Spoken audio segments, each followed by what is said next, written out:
Under the full moon, a curved blade slices through the night air, leaving a trail of blood over the rooftops. The weapon belongs to a lone warrior who carves a path of destruction with a glowing pink aura. His fierce attack cuts down another opponent, who falls before the powerful slash. The warrior stands with blood on his face, his expression a mix of exhaustion and grim determination. He is surrounded by fallen bodies while a voice taunts him for using techniques other than his family's. The speaker is Dugdong, leader of the blood demon cult, who notes that the family technique was passed to a brat. The former head, Sanwu Jin, looks down and calls the warrior vicious for slaughtering his own family. Dugdang then gestures toward a young girl in the distance, asking what he will do about the child. A look of despair crosses the warrior's face, which seems to please the cult leader.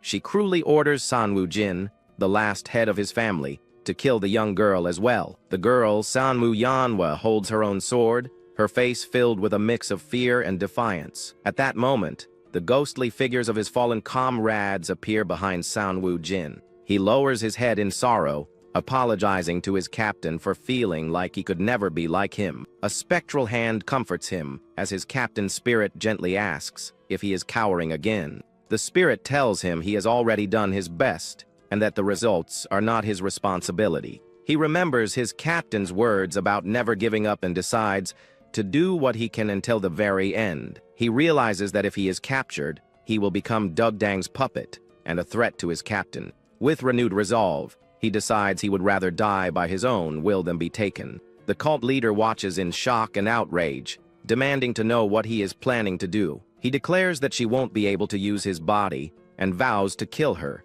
even if he becomes a ghost. Without hesitation, he plunges the blade into his own chest as the cult leader screams in fury. His vision blurs and the world around him fades into a distant, hazy memory. As he falls, he regrets running away from his problems instead of living more earnestly. His spirit drifts in a purple void, and he hears an angry voice calling his name. Suddenly, an old man with a furious expression demands to know if Jin has anything to say. He finds himself kneeling on the floor, much younger and with his hands bound, looking utterly confused. The young man is in a large room, being judged by the old man while others watch from the side. He recognizes the man as his father, Sanwu Jung, whom he has not seen in 10 years. The youth looks up with a dazed expression, quietly addressing the man as his father. He closes his eyes for a moment, trying to make sense of the bewildering situation. Looking down at his tied hands, the feeling of disorientation only grows stronger. His father accuses him of admitting to the murder of his brother in law by staying silent. The youth is shocked, wondering if he really killed a man named Dan Hasang. A memory surfaces of him drinking happily with his friend, recalling that Dan died over 10 years ago. He then remembers standing over his friend's body, but believes he had no motive or ability to do it. He realizes he has returned to the past, to the moment he was framed for his friend's murder. Back in the present moment, kneeling before his father, he can only say that he does not remember. The family head erupts in anger, yelling that his answer is completely unacceptable. His 3 brothers watch with smirks as their father debates killing him to appease the Dan family. One of his brothers suggests they should cripple him and send him over alive for them to handle. The youngest brother then proposes sending Jin to the front lines, citing the Alliance's request for a family member. He argues it is a good way for a life destined to die to be useful, as their father silently considers the idea. The other brothers look pleased, realizing this plan would also spare them from having to go themselves. The front lines mark the border, where the Martial Alliance fought the Blood Demon cult during the Great Blood War. Though the Alliance stopped the cult's invasion, they couldn't reclaim the occupied lands, so they established a watch post. Jin understands this is a perfect excuse for his brothers to dispose of him, using the false accusation as justification. He remains kneeling, convinced that one of his siblings must have orchestrated the entire conspiracy against him. Later that night, he sits alone in a cell, knowing his father's decision is the same as in his past life. Hearing footsteps approach, he strengthens his resolve, thinking that this time he must obtain what he needs. A young woman, Sanwu Yanhwa, appears at his cell, her face etched with worry as she asks if he is okay. Jin reassures her that he is fine and asks about her, and she replies that she believes he is innocent. He remembers that in his previous life, she only cried, so this time he confidently declares that he is not the culprit. The girl is visibly shocked by his unexpectedly firm and clear statement of innocence. She asks why he is so certain, so he calmly explains he had no reason to harm his only friend and her fiancé.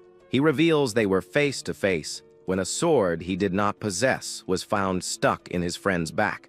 After processing this, Yanwo asks why he remained silent and didn't defend himself in front of their father. Jin simply replies that going to the front line seemed like a better choice for him, which only confuses her more. A memory from his childhood flashes through his mind, recalling how he had to survive on his own after his mother died. His excellent memory made him a prodigy, but he was forced to act like a fool to survive among his jealous brothers. But the act became a self-destructive habit, and by the time he realized it, he had truly become a fool to everyone. For 21 years, he was seen as a worthless fool, a shame to his family who was constantly mocked. To change his fate, he must leave the family and meet his hero, Gale Flying Dragon Seolpung, at the front lines. But he notices Yeonwa's attitude has changed. She's not comforting him like she did in the past. He wonders if his own calm demeanor is the reason for her different reaction this time. Just then, he senses another presence and turns around with a thoughtful hum. With a sudden gasp, he realizes who has been silently watching him from the shadows. His father, Sanwoo-jung, stands outside the cell, his expression unreadable. Jin is surprised because his father's presence also feels different from how he remembers it. In his past life, his father would simply sigh and leave after seeing him beg to be set free.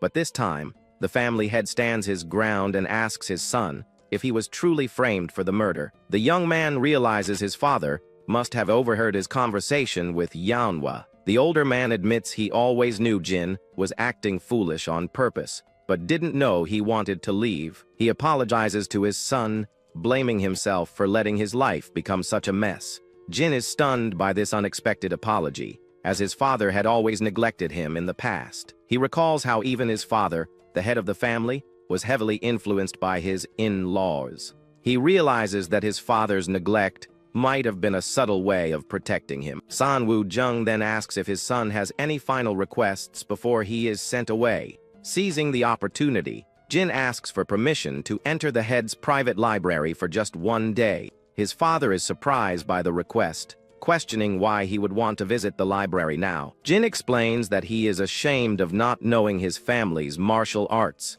and wants to learn before leaving. He recalls that in his past life, he knew nothing of his family's arts and had to steal techniques from others. If he could learn the Soundwoo 13 swords, he knows he could advance much faster this time. His father scoffs at the idea of learning martial arts in a single day from books alone. Despite his skepticism, the family head closes his eyes and agrees to grant the request. The young man is thrilled but stops, as his father adds a condition to the agreement. The older man states that learning cultivation alone is dangerous, so he will teach him directly. Though surprised, Jin quickly agrees and sits in the lotus position as instructed. His father places his hands on the cell door, declaring he will pass on the primordial infinite arts. He then transfers a glowing energy into Jin's back, while reciting the incantation for him to memorize. The youth is shocked, realizing he is being taught the secret art only the head and hair can learn. He feels a strange sensation, something he should be happy about, but that feels slightly off. As his father continues the energy transfer, Jin struggles to understand this unfamiliar feeling. A moment of quiet passes as he processes the unexpected turn of events. Meanwhile, his brothers protest loudly, arguing that their father should not let Jin into the library.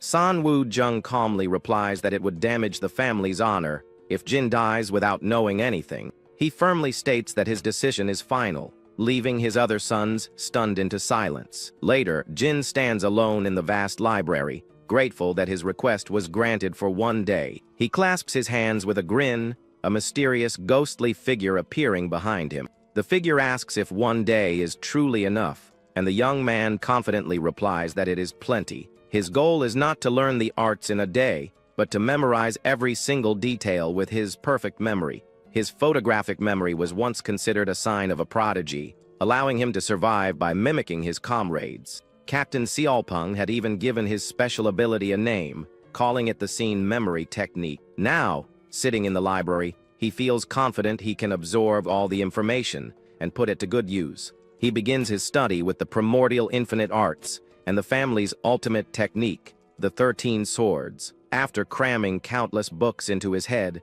he lies on the floor, completely drained from the effort. He admits to himself that he doesn't understand the 13 swords at all and decides to step out for fresh air.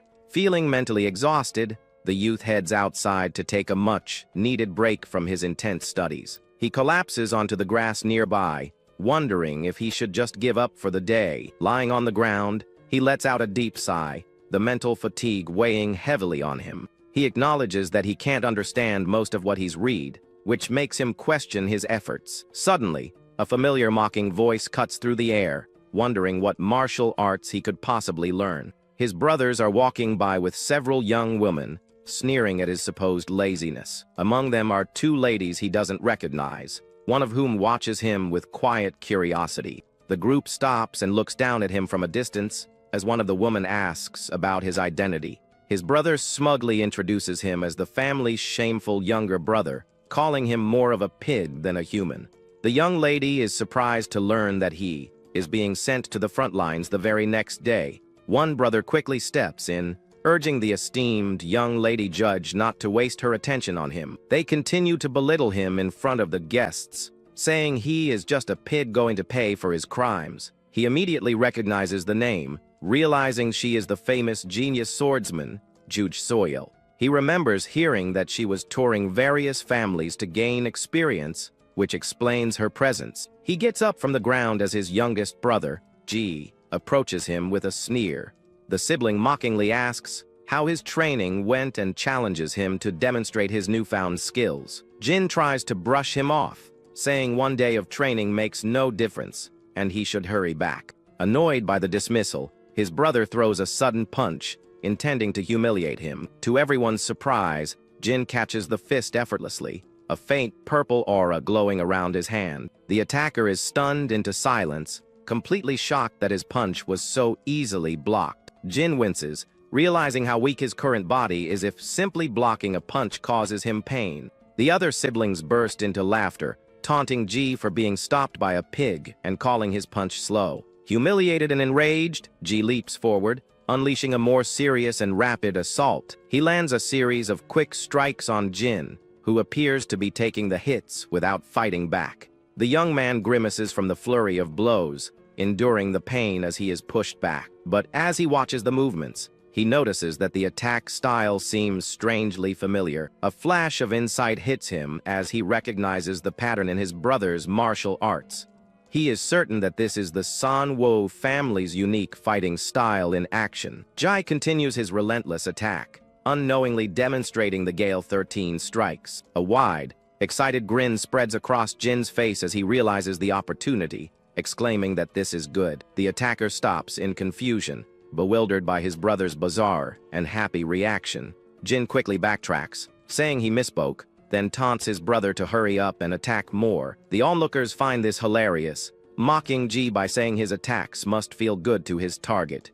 Driven by pure rage, Ji screams and launches himself forward again, while Jin laughs, ready for more. The real-life demonstration helps him finally understand the movements he couldn't grasp from the manual alone. He recognizes the technique as Gale-breaking wave, which uses fists and leads to target weak points. But he notices his brother isn't executing the moves correctly, leaving a clear opening in his defense. With a surge of glowing pink energy, Jin strikes his brother's chest, hitting the exposed weak point perfectly. Jai stumbles backward, coughing up blood from the unexpected and powerful counterattack. Jin takes a deep breath and quickly jumps back to create distance, his own body atching from the brief exchange. The oldest brother scoffs, dismissing the victory as dumb luck, and challenges Jin to show them the technique again. The young man realizes he is too exhausted to continue and can't risk exposing his current physical limits. The female genius, Juj Seoil, speaks up, calling the brother's behavior disappointing. Flustered, the eldest brother quickly tries to save face, claiming he was just about to check on his injured sibling. As his brothers help the fallen Jin reflects on how pathetic it is to have been beaten by them for so long. With their pride wounded, the group helps their injured brother up and walks away in defeat.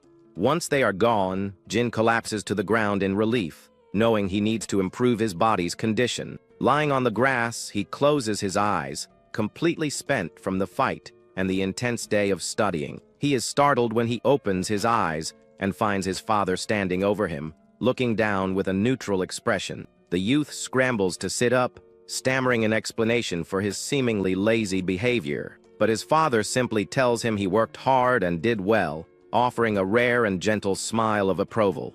Jin is left speechless, touched by the unexpected words of praise from his usually distant father. The family head then reveals that of his 4 marriages, only one was by his own choice. He admits that while he once believed everything he did was for the family, he is no longer so sure. He asks if his son read the manual for the Manhwa 13 swords, and Jin confirms that he did. The family head then says he's going to practice swordsmanship, and tells his son to rest before going back inside. He draws his sword, a serious and focused expression on his face, as he prepares to demonstrate the forms. With swift and powerful movements, he gracefully executes the family's legendary sword techniques. Jin watches in awe, recognizing the fluid and deadly dance as the Manhwa 13 swords. The head of the family repeats the forms over and over, from the first to the 13th, each time faster than the last. With a surge of glowing energy, he performs the techniques with incredible power and precision.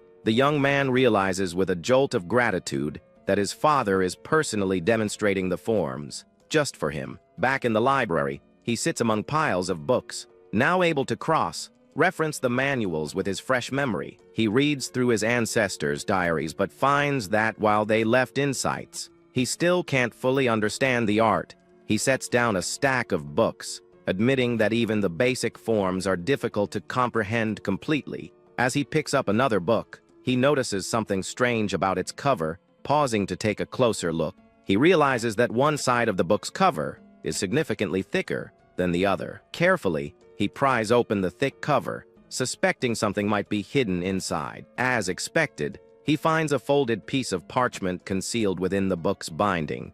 He unfolds the hidden paper and discovers it contains an explanation of additional forms. As he examines the document, he finds detailed illustrations of a 14th form. Turning the paper over, he is stunned to find instructions for a 15th form as well. A look of dawning realization crosses his face as he stares at the hidden techniques. Later that night, the family estate is quiet, with lights glowing softly from within the buildings. In her room, Manhwa Yahenwa sits at her vanity, quietly arranging her hair while looking at her reflection. She lets out a soft sigh, her mind drifting back to the events that unfolded earlier in the day. Her thoughts turn to the visiting genius, Judge Seoyul, and the commotion she caused among her brothers. She recalls seeing her own family members fawning over the famous guest from Heaven's Gift, Sword Peak. Back in the present, she runs her hands through her hair in frustration, wishing she were a little stronger. Her maids enter, gossiping about how the 4th master was beaten up and injured by the 3rd young master. One of the maids adds that he was trying to show off for Lady Juge, and fainted right in front of her. The maids burst into laughter at the humiliating story, but they are quickly silenced by a sudden movement.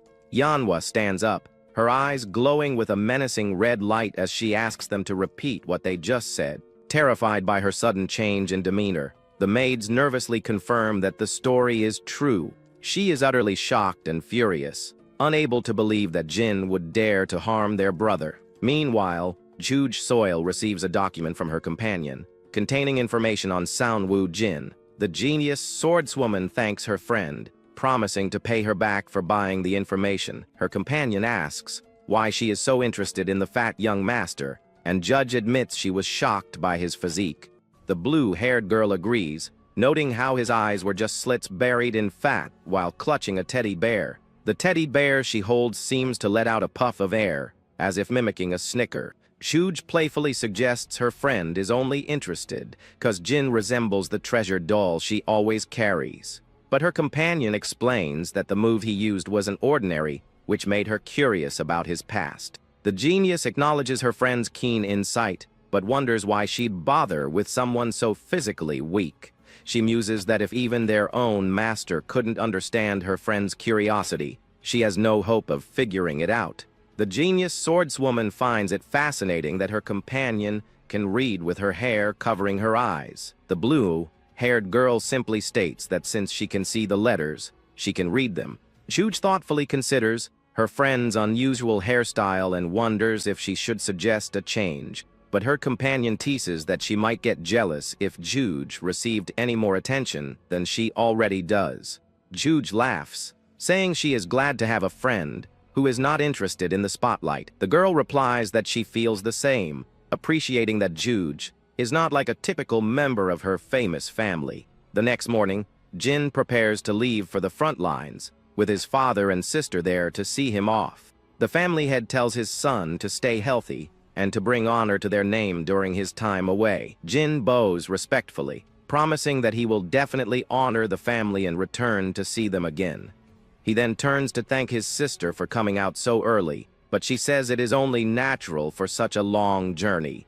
Yanhwa then holds out a carefully wrapped package for him to take on his trip. He takes the bundle and asks what is inside, and she explains that she prepared some rice balls for him to eat. He asks if she made them herself, and she confirms it, though she admits she cannot guarantee the taste. The young man smiles warmly, thanking her and saying he will enjoy them, calling her the only one he has. With his farewell said, he mounts his horse, ready to begin his journey to the front lines. His father and sister watch silently as he and his escorts ride out of the family estate. Sometime later, the group makes its way through a dense forest path, heading toward their destination. Suddenly, Jin pulls on the reins, bringing his horse to an abrupt halt and surprising the guards behind him. One of the men asks about the sudden stop, but Jin simply states that it is not yet time to rest.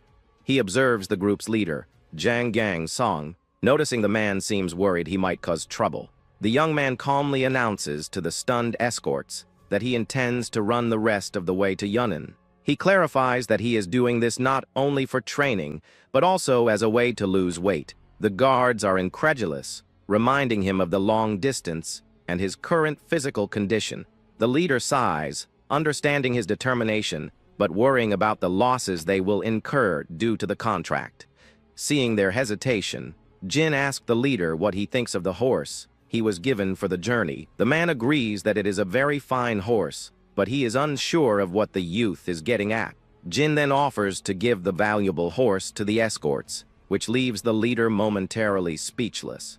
The other guards immediately start whispering, realizing that a horse like that would be worth a significant amount. He had expected them to try and take advantage, but their greed is still a bit disappointing to see. The leader, however, sighs and decides to be honest with the young master. He explains that for a horse of that quality, the price would be far too much for them to accept as a simple fee. Surprised by this unexpected honesty, Jin apologizes for misjudging the warrior and praises his character. The man awkwardly tries to downplay the compliment, admitting he is well aware of the horse's high value. He adds that he is also worried his own resolve might weaken if he were to keep such a fine animal for himself. Jin proposes they think of it as a mutually beneficial exchange, asking for some conveniences in return for the horse. The leader looks at the young master with new respect, realizing he is completely different from the rumors. He agrees to the terms, shaking Jin's hand and promising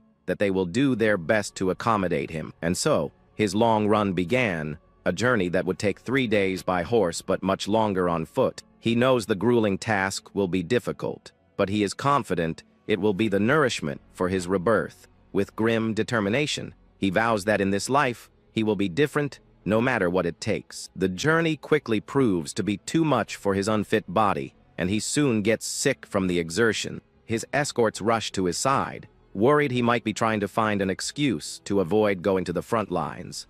But he brushes off their concerns, wipes his mouth, and declares that he has rested enough and is ready to go. A short while later, he is lying flat on his back on the ground, completely exhausted, with the escorts watching. The men can't believe how difficult running seems to be for him, as they stand around with their horses. He hasn't even lasted 30 minutes, and now he feels too weak to move a single finger. He feels a cloth gently wiping the sweat from his face and looks up in confusion. A young woman with blue hair offers him a handkerchief, telling him to wipe his sweat. He is startled to see her, recognizing her as young lady Chiang, Yan, and feeling embarrassed by his state. The girl is surprised he knows her name, so he explains that his memory allowed him to recall it from the day before.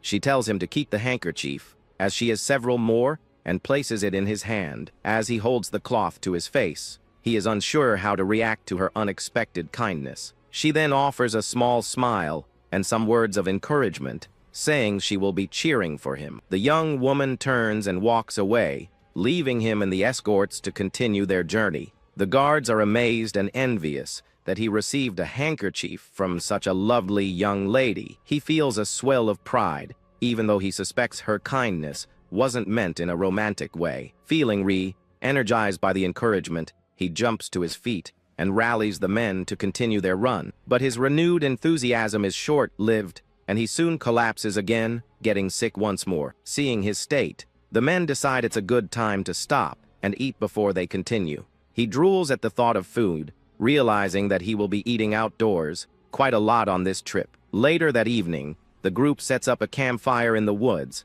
preparing their meal for the night. Jin approaches the men and asks if he could have some of their food as well. The leader agrees, but curiously asks why he isn't eating the meal his sister prepared for him. With a dismissive laugh, he bluntly states that his sister's cooking is not fit for human consumption. The men erupt in laughter, agreeing that it would be unfair if a beautiful lady from a prestigious family could also cook well. One of the guards jokes about his bluntness, but Jin's smile fades as a sudden realization dawns on him. He clenches his fist, a dark expression on his face as he processes a new, unsettling thought. In the distance, he imagines small animals and birds that might have eaten the discarded rice balls. The scene in his mind turns grim as the creatures lie lifeless on the ground, confirming his fears. He remembers how his sister, Yanhwa, acted differently this time compared to his past life. In his previous life, she was his only family, and he found comfort in her worried eyes. But now he recalls the inexplicable hatred and contempt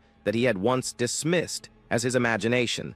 He finally understands that his foolish past self had failed to see the truth right in front of him. From the very beginning, his sister was never on his side, and she may have even been involved in his friend's murder. He feels a pang of loss, realizing that just as he gained his father's trust, he has now lost his sister. Standing up with renewed purpose, he tells the men he is ready to continue their training. With a polite smile, he asks if he could borrow one of their blades for his practice. The rest of the journey became a continuous and grueling training session for the young man. He ran while they traveled, swung his blade while they rested, and pushed himself to his absolute limits. He even practiced his cultivation methods with less sleep, determined not to waste a single moment. He knows the front lines are a death trap, so he has no choice but to push himself to the absolute limit. The leader of his escort group admits that he has never seen someone train as fiercely as the young master. He confesses that at first, he didn't think Jin would last long, but now he feels ashamed of his initial judgment. The young man just smiles, explaining that he is simply struggling because he doesn't want to die. Suddenly, he stumbles and falls to the ground, a wave of dizziness washing over him from the intense training. The escorts immediately draw their weapons, sensing danger and demanding to know who is there. A group of rough-looking men emerges from the trees, mocking them for expecting etiquette in a fight. They are surrounded by a large group of bandits, who order them to drop their weapons and surrender. The leader of the bandits, a large man with a double-sided axe, threatens to split their heads in two. The escort leader is shocked, recognizing the man as Makgu, Sam, the infamous leader of the Green Tiger Gang. He quickly whispers to Jin, telling him to take the horse and run if a fight breaks out. Jin remembers hearing about the bandit leader, who is known for being a properly trained martial artist. The escort leader steps forward and respectfully greets the bandit, acknowledging his reputation. He offers to pay a toll, hoping to resolve the situation peacefully through dialogue instead of violence. The bandit leader agrees that a toll sounds good, then declares their toll is everything they own. As his men laugh, the escort leader desperately urges Jin to get on the horse and escape. But the young man stands his ground, angrily demanding to know how they dare attack the third son of the Sanwoo family. The bandit leader looks him over, surprised to learn he is from such a prestigious family. The bandit leader simply scoffs, unimpressed by the family name and clearly not intimidated. With a confident stance, Jin and his escorts prepare for the inevitable confrontation with the Green Tiger Gang. The bandit leader accuses him of trying to deceive them, but Jin nervously insists he is from the Sanwoo family. To prove his identity, he pulls out a golden family medallion, showing it as proof of his lineage. The leader demands that he throw the medallion over for inspection, refusing to get any closer. One of the escorts warns him not to get close, fearing it's a trap, but the bandit threatens to attack if they don't comply. Jin reluctantly agrees to throw it, but he insists that the bandit must return it after he has verified its authenticity. He tosses the medallion through the air, and the bandit leader reaches out to catch it. The man catches the golden object, a look of triumph on his face as he prepares to inspect it. But as he glances down, Jin lunges forward with incredible speed, his sword drawn and ready to strike. He unleashes a powerful attack, catching the bandit leader completely off guard by the sudden ambush. The bandit leader gasps in pain as the blade cuts into him, unable to react in time. His men and the escorts watch in stunned silence as their leader is wounded in the blink of an eye. Realizing it's a trap, the bandits quickly draw their own swords and rush forward to attack. But Jin is ready for them, his hands steady on the hilt of his sword as he prepares for the fight. He meets their charge head-on, deflecting their attacks with a calm and focused expression. With a flurry of swift and precise movements, he cuts through the charging bandits with ease. His blade glows with a faint pink aura as he carves a path of destruction through the enemy ranks.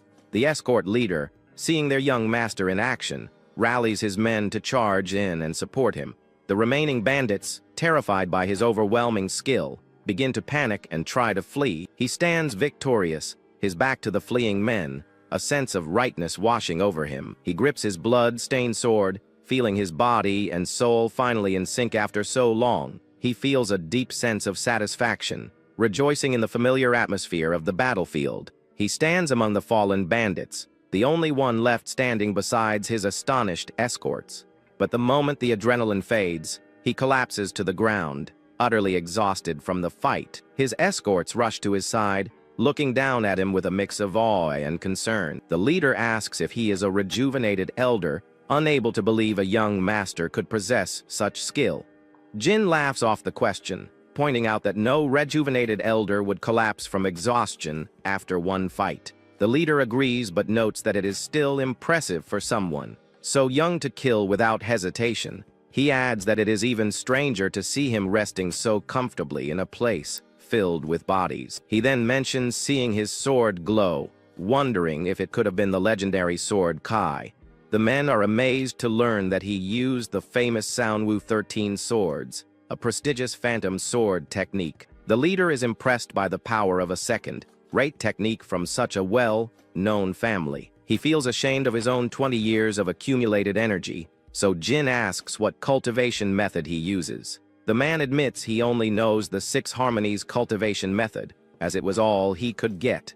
Jin recognizes it as a common, third-rate method that can be easily found in any marketplace. He then surprises the man by saying that building 20 years of energy with such a basic method is actually quite impressive. The leader calls for his men to get going, his expression a mix of embarrassment and renewed determination. Jin watches them, seeing a reflection of his past self in a man whose efforts haven't paid off due to a lack of resources. The men lead their horses, their respect for the young master having grown immensely after the battle. The young warrior sits in quiet contemplation, a new plan forming in his mind as they prepare to leave. After days of continuous running and training, the group finally arrives at the entrance to Yunnan province. Finally, after 9 long days of travel, the group arrives at a proper inn, much to everyone's relief. Jin generously offers to pay for a round of drinks, celebrating their last day together as a group. The men cheer, praising him for his generosity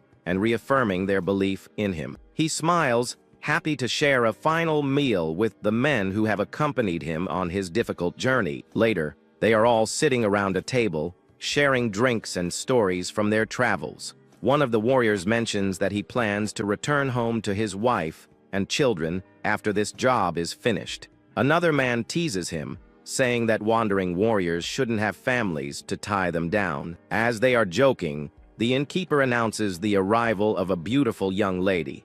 Jin and the others turn to see who it is, and one of the men recognizes her from their journey. The young lady Cheong Yin walks into the inn, her expression calm and composed as always. She glances around the room, her eyes briefly meeting those of the men at the table.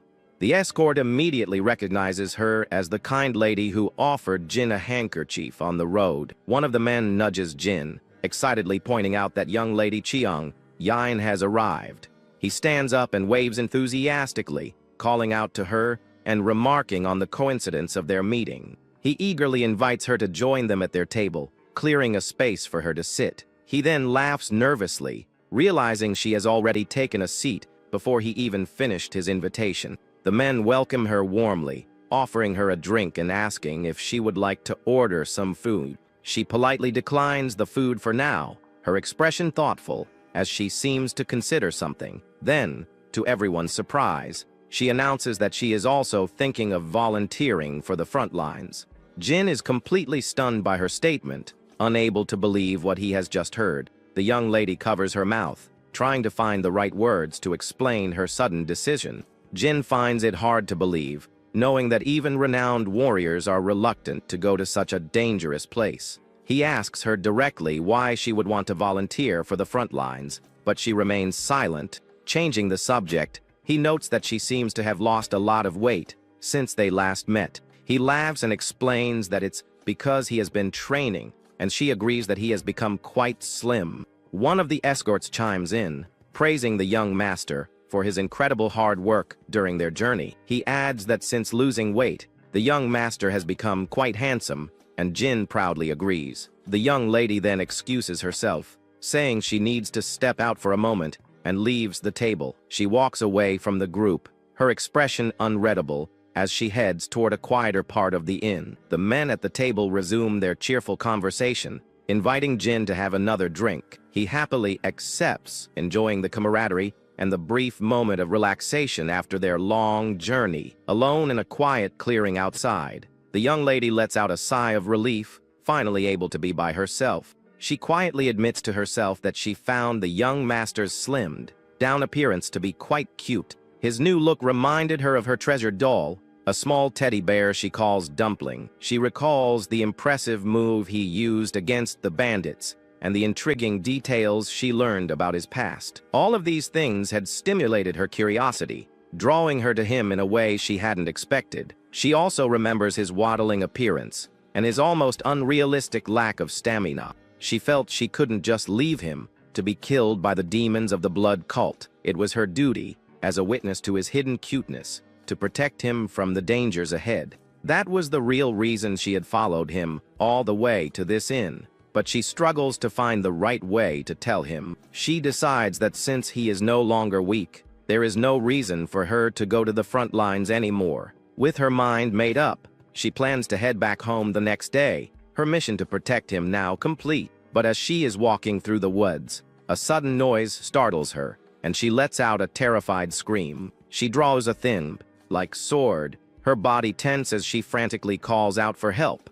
An unseen force rushes past her, and she falls to the ground, wondering what kind of monster it could be. A massive, shadowy figure with a red aura looms over her, its muscular form promising a deadly fight. The creature attacks with incredible speed, and she realizes with a jolt of fear that it has no intention of defending itself. Seeing an opening, she tightens her grip on her sword, preparing to end the fight with a single, decisive strike. She unleashes a powerful flurry of slashes, her blade glowing with a bright blue energy as it cuts through the air. To her utter shock, the creature easily deflects her attack with its bare hands, completely unharmed. The shadowy figure leaps into the air, its body radiating a dark and menacing energy as it prepares to strike. It lands a powerful blow, sending her flying backward with a cry of pain. The creature then unleashes a strange, expanding energy wave, forcing her to brace for the impact. She manages to block the attack,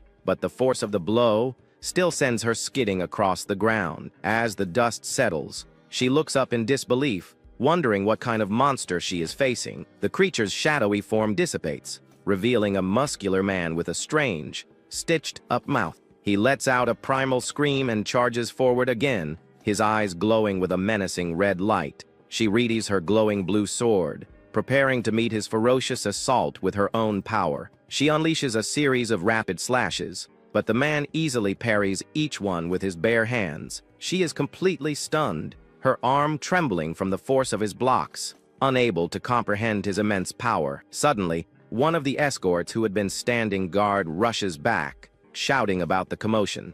He tries to intervene, but the muscular man grabs the young lady, using her as a shield. The guard's sword shatters against the creature's incredibly tough skin, the impact jarring his arm. He stares at his broken blade in disbelief, stunned by the man's unnatural durability. The creature then brutally attacks the escort, who is now defenseless against the powerful assault. It grabs the young lady from behind, its massive hand covering her mouth to stifle her screams. With a cruel grip, it forces her to watch as it prepares to finish off the fallen guard. The creature lets out a sinister laugh, its eyes glowing with a terrifying red light as it savors the moment. The young lady watches in horror, her eyes wide with fear as she is held captive by the monster. Just as the creature is about to strike, a flash of light cuts through the air, hitting it directly in the chest. The powerful blow sends the creature stumbling backward, its head snapping back from the force of the impact.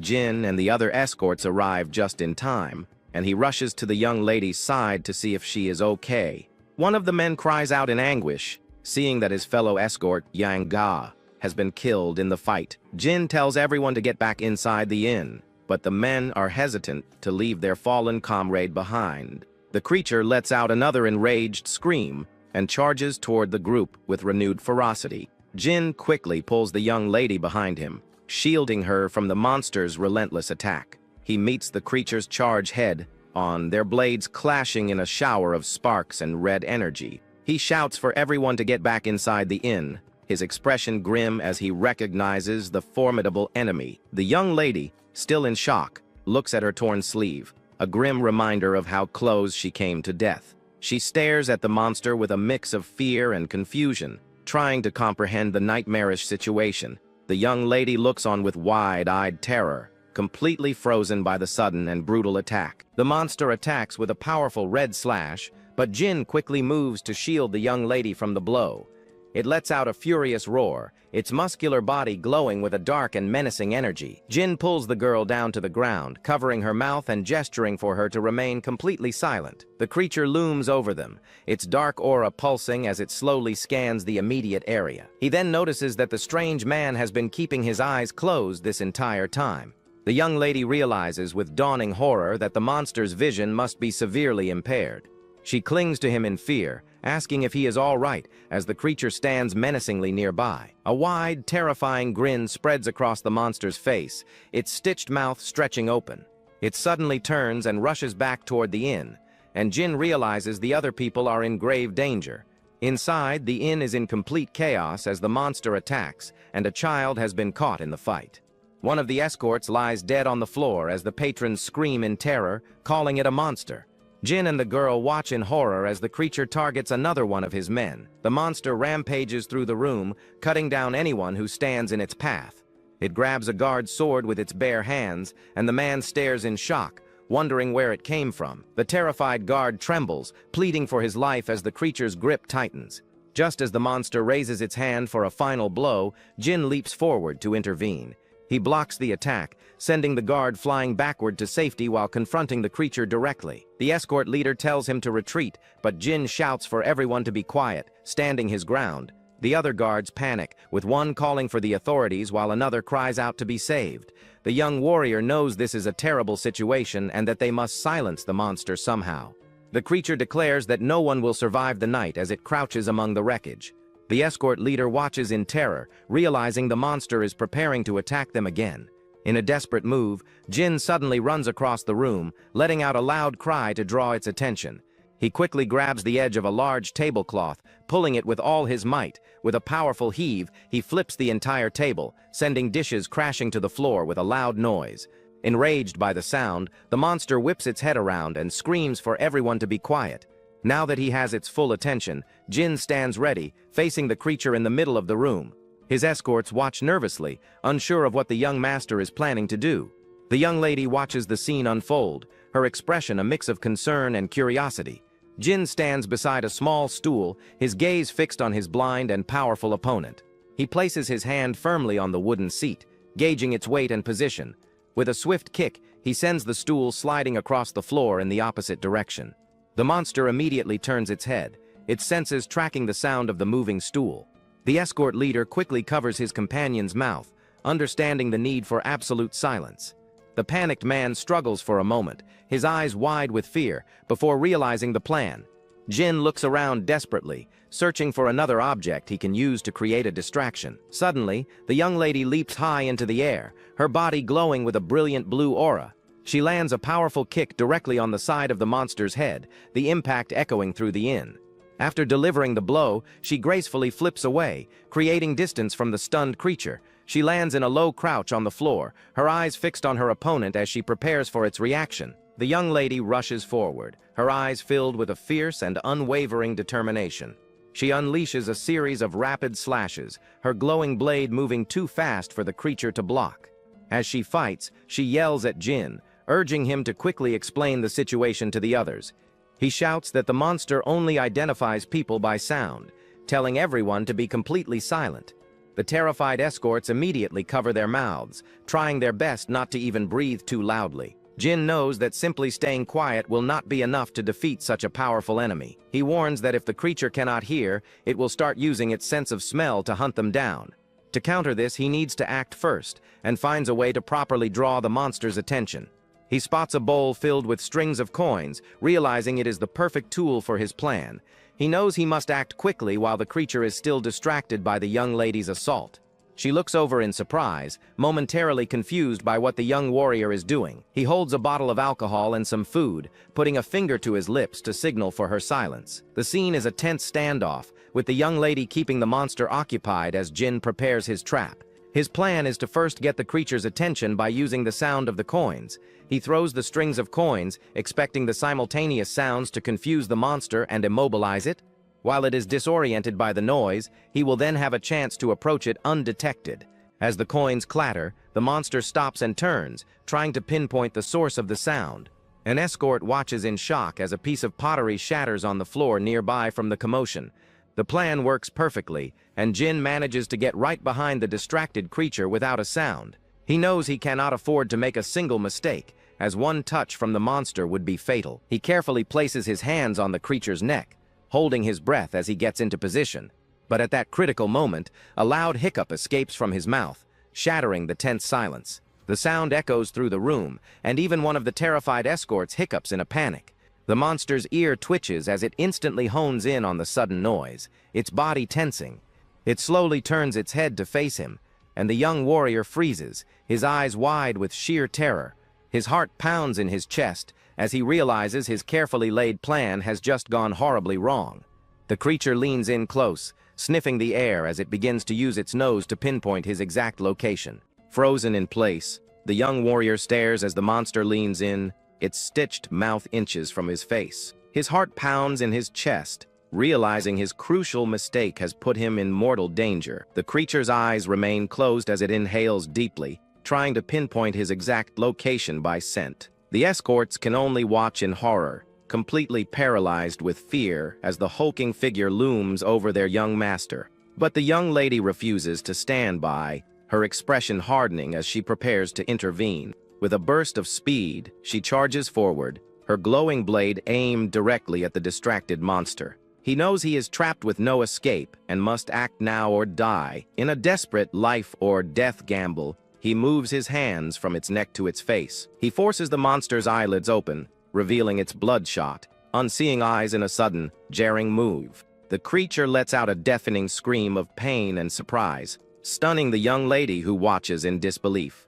He then drives his head forward, landing a powerful headbutt directly on the monster's face. As it stumbles back, he climbs onto its shoulders and forces its mouth open, aiming for its only vulnerability. She immediately understands his plan. The monster's body is impenetrable, but the inside of its mouth is not. Knowing this is their only chance, she tightens her grip on her sword, preparing to strike. A brilliant blue aura erupts around her as she channels her energy into her blade for a decisive blow. She leaps high into the air, positioning herself directly above the restrained creature. With all her strength, she plunges her glowing sword straight down into the monster's open mouth. The blade pierces through its flesh, exiting from the back of its neck in a fatal strike. She struggles to hold the hilt, the force of the impact jarring her body as the creature thrashes. In a final, desperate act, the monster's hands reach up to grab the blade lodged deep within its throat. He moves to her side,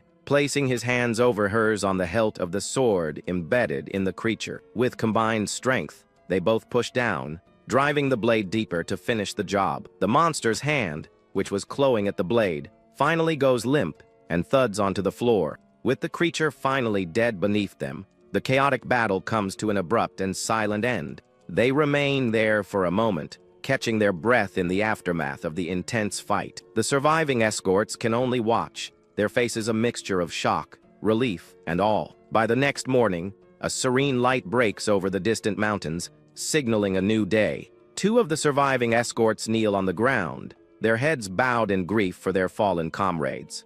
In the courtyard, the bodies of the dead are lined up, covered respectfully with white cloths. The three remaining guards stand by, their expressions somber as they mourn their loss. One of the escorts turns his head, noticing the young warrior approaching them. The man asks if he is leaving now, and the youth confirms, explaining he needs to hurry. The escort leader sincerely wishes him safe travels and the best of luck on his journey ahead. Shaking his hand, the young man returns the sentiment, wishing them health and success in their plans. He then mentions he originally prepared 5 volumes of something, but will only be giving out 3. From within his robes, he produces a small stack of 3 bound books tied together. The escort leader is confused, but the youth explained is a cultivation technique better than their current one. His eyes widen in shock as he hears it's the legendary preservation heart method. The young man adds that he also included a few sword forms he knows,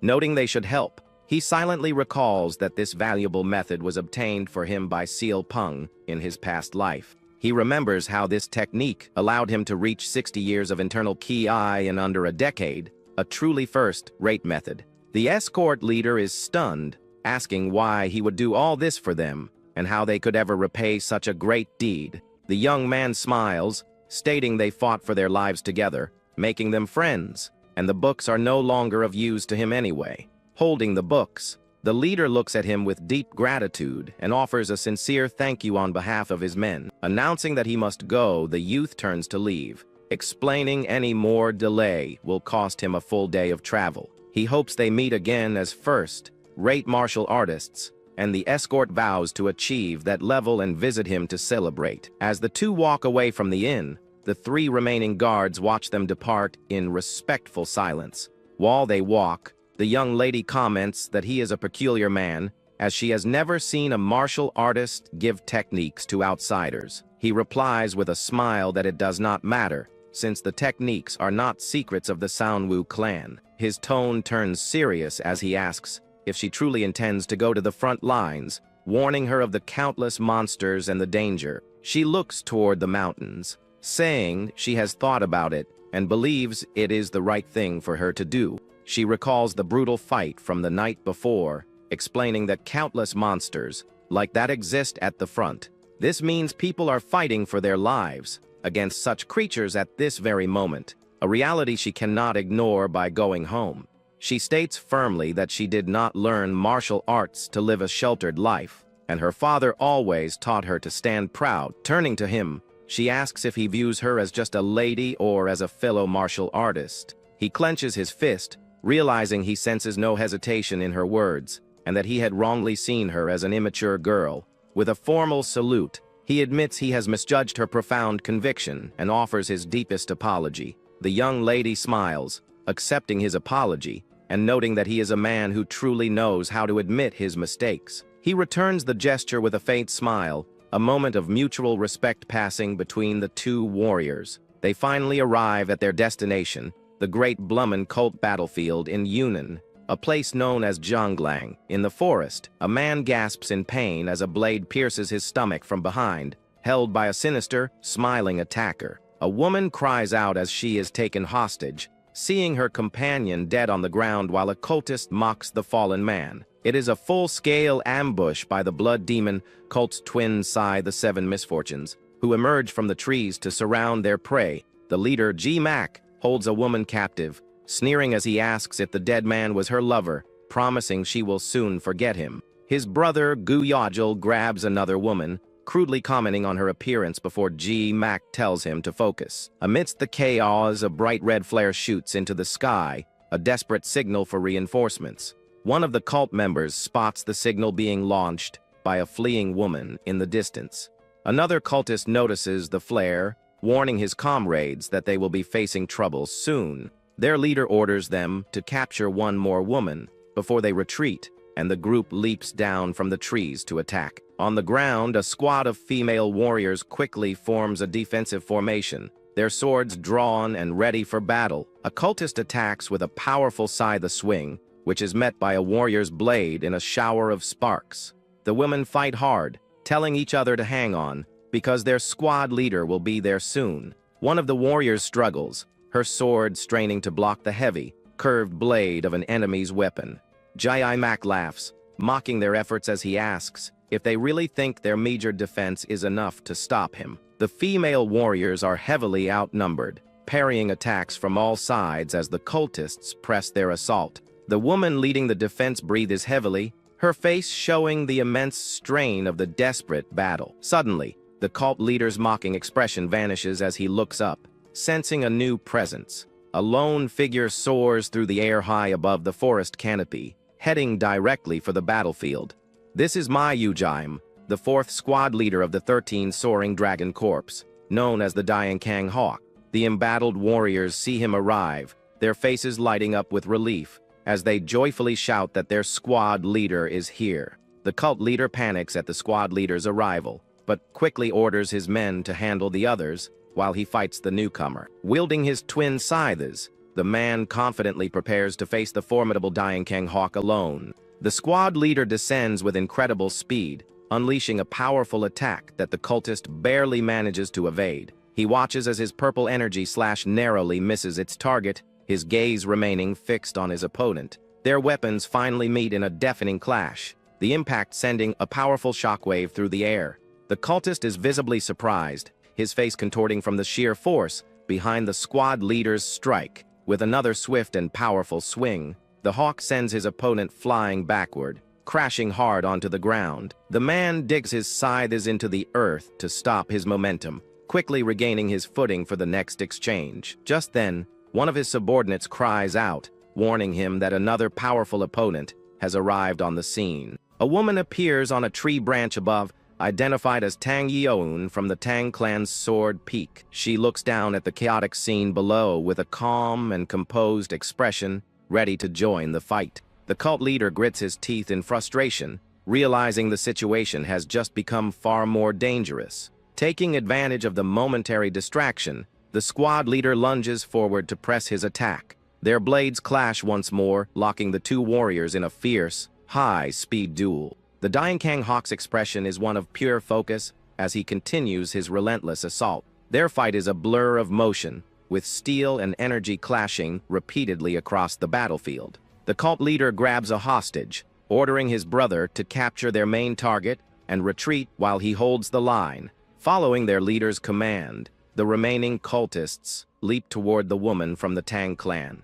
She watches them approach with an unfazed expression, seemingly unimpressed by their numbers. But instead of fighting, she gracefully leaps away into the trees, forcing them to give chase. She leads the cultists on a chase through the forest, drawing them deeper into the winding path. A confident smirk plays on her lips, revealing that this retreat is all part of a larger plan. One of the cultists struggles to keep up, burdened by the unconscious woman he carries on his shoulder, his eyes narrow with determination as he forces himself to push forward, refusing to fall behind. Suddenly, a warrior drops from the trees, launching a surprise attack on the man carrying the hostage. Her glowing green blade slices cleanly through the cultist's side, forcing him to drop his captive. He lets out a cry of pain, stumbling from the unexpected and debilitating blow. The warrior catches her fallen comrade, reassuring her that she will unlock her Kai flow soon. The cult leader is stunned, recognizing another powerful opponent as the Diankang dragon Sagunal. As more warriors descend from the sky, he screams in fury, realizing they have walked right into a trap. The woman from the Tang clan mockingly asks if the foolish demonic leaders have only just noticed. She immediately engages another cultist, her sword clashing against his side with incredible force. The wounded leader curses at her, while his subordinate warns him to look up at the new arrivals.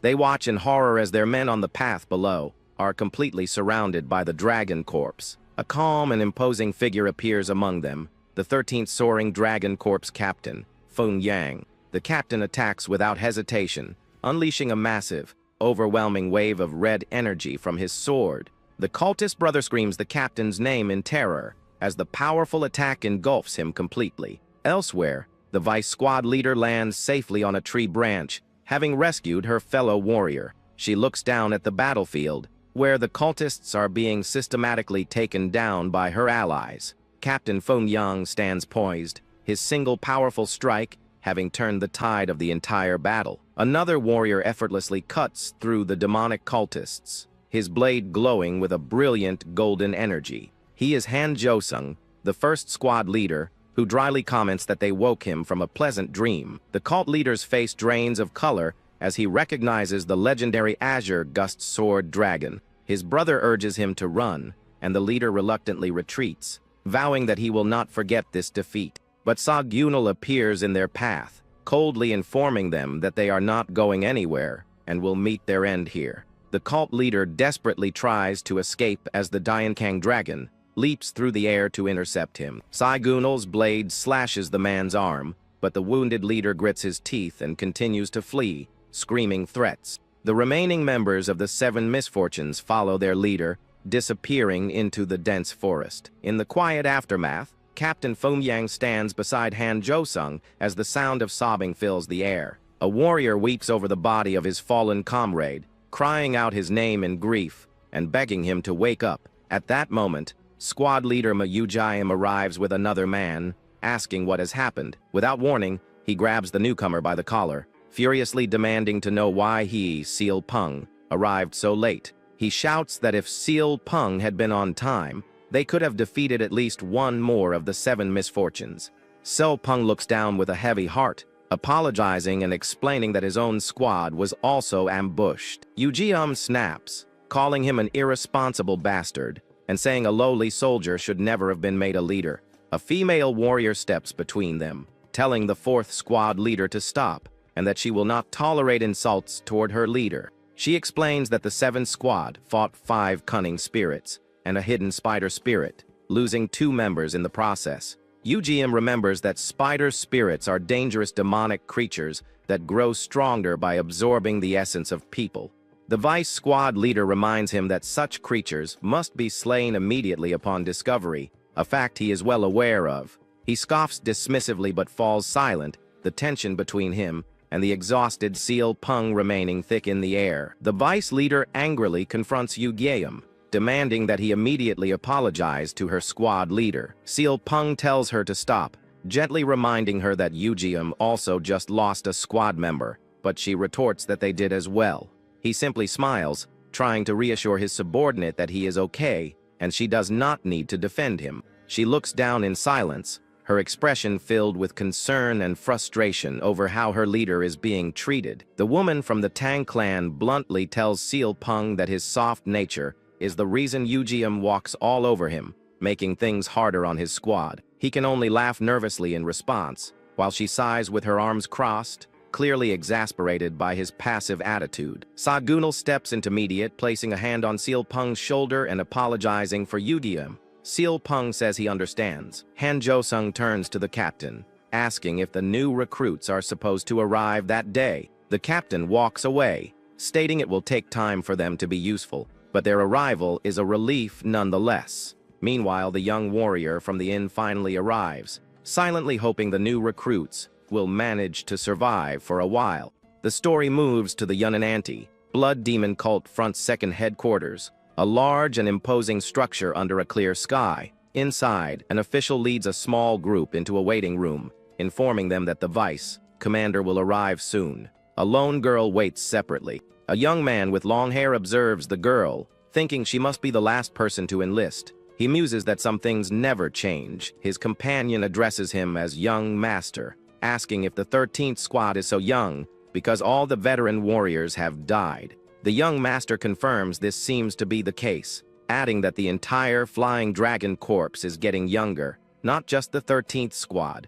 He recalls from a past life that the 13th squad was always the youngest, with only its commander and vice commander being older warriors. His companion is shocked by this, realizing the squad is mostly filled with young people who are forcibly conscripted. At that moment, the girl who was waiting alone approaches them, asking why veteran warriors do not volunteer to join.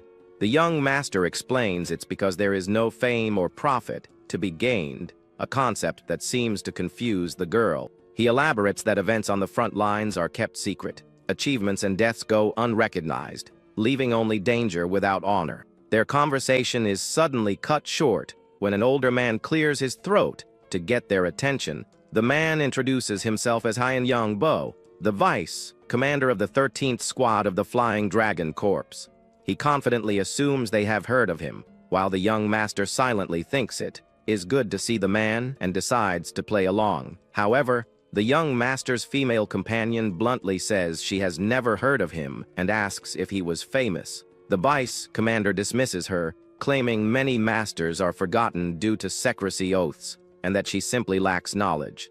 The girl continues to press him, saying she knows most peak-level masters and directly asking if he is one of them. The vice commander's face begins to twitch, clearly irritated by her relentless and challenging questions. Nearby, the young master tries to hide his laughter, thinking she has hit the man's weak spot. The older man clenches his fist in frustration. Annoyed, the vice commander quickly changes the subject, stating they must hurry to assign squads and gather the captains. He then unrolls a scroll and begins to read, calling out the first name, Soundwoo Jin, the third son of the Soundwoo family. The vice commander's tone softens, acknowledging the importance of the Soundwoo family name as he glances at the young master. He then continues reading the list, calling for Cheon Juan, the daughter of Cheon Ga Sang, one of the Guzo Four Masters. The pink-haired girl who had questioned him earlier seems startled, recognizing the Guzo Four Masters as an evil faction.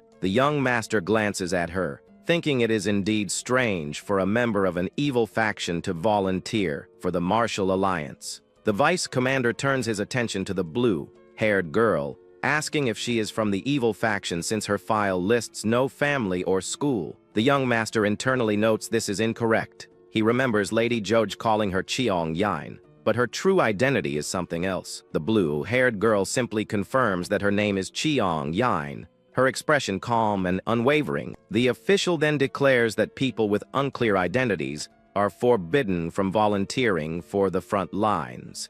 Soundwoo Jin finds this statement absurd, since the identity of the 7th Squad's own Captain Seolpung is a complete mystery. The vice commander argues that his squad, the 13th, has strict rules, and no exceptions are allowed. He gives the girl a choice, either reveal her family and school immediately, or apply to a different Flying Dragon Corps. At that moment, the young master intervenes, explaining that Cheong Yayan is a close friend of Lady Juj Soil of Heaven's Gift, Sword Peak. The vice commander's face pales as he hears she is connected to the precious daughter of the Martial Alliance's military strategist. Stuttering, he asks why a lady of her status would come to the front. The young master casually says he does not know her reasons. He then adds with a laugh that it is likely related to high-ranking members of the Alliance, hinting that it's above the vice commander's pay grade. The vice commander's face twitches with annoyance, realizing he has been completely outplayed and cannot refuse her now.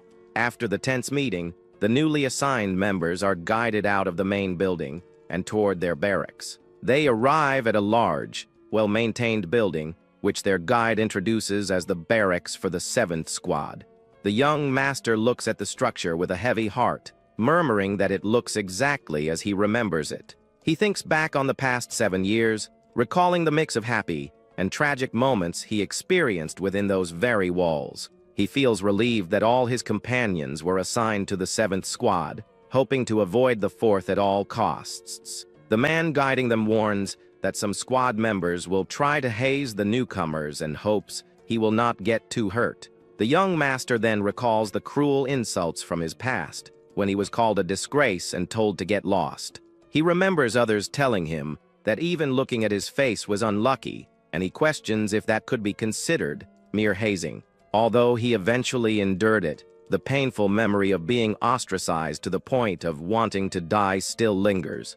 Walking down the familiar corridor, he reflects on how the thought of living here again brings back those difficult memories. The guide finally leads him to a room, opening the door to reveal the current members of the 7th Squad. 2 members greet him warmly. One of them jokes that the newcomer's build suggests he eats as much as him. However, a different group of men smirks from across the room, mockingly asking if a pig has just arrived. They continue their taunts, saying they did not expect a proper newcomer, considering who their captain is. San Woo Jin thinks their current reaction is much more acceptable than in the past, glad that he decided to lose weight. His guide formally introduces him as young Master San Woo Jin, the 3rd son of the prestigious San Woo family of Gizzo. The 3 men who were just mocking him now look surprised upon hearing the name of such a well-known family. They quickly recognize him as the infamous 3rd son, known for being a cripple who was beaten by his own sibling. One of them sneers that it must have been hard for a pig to lose so much weight.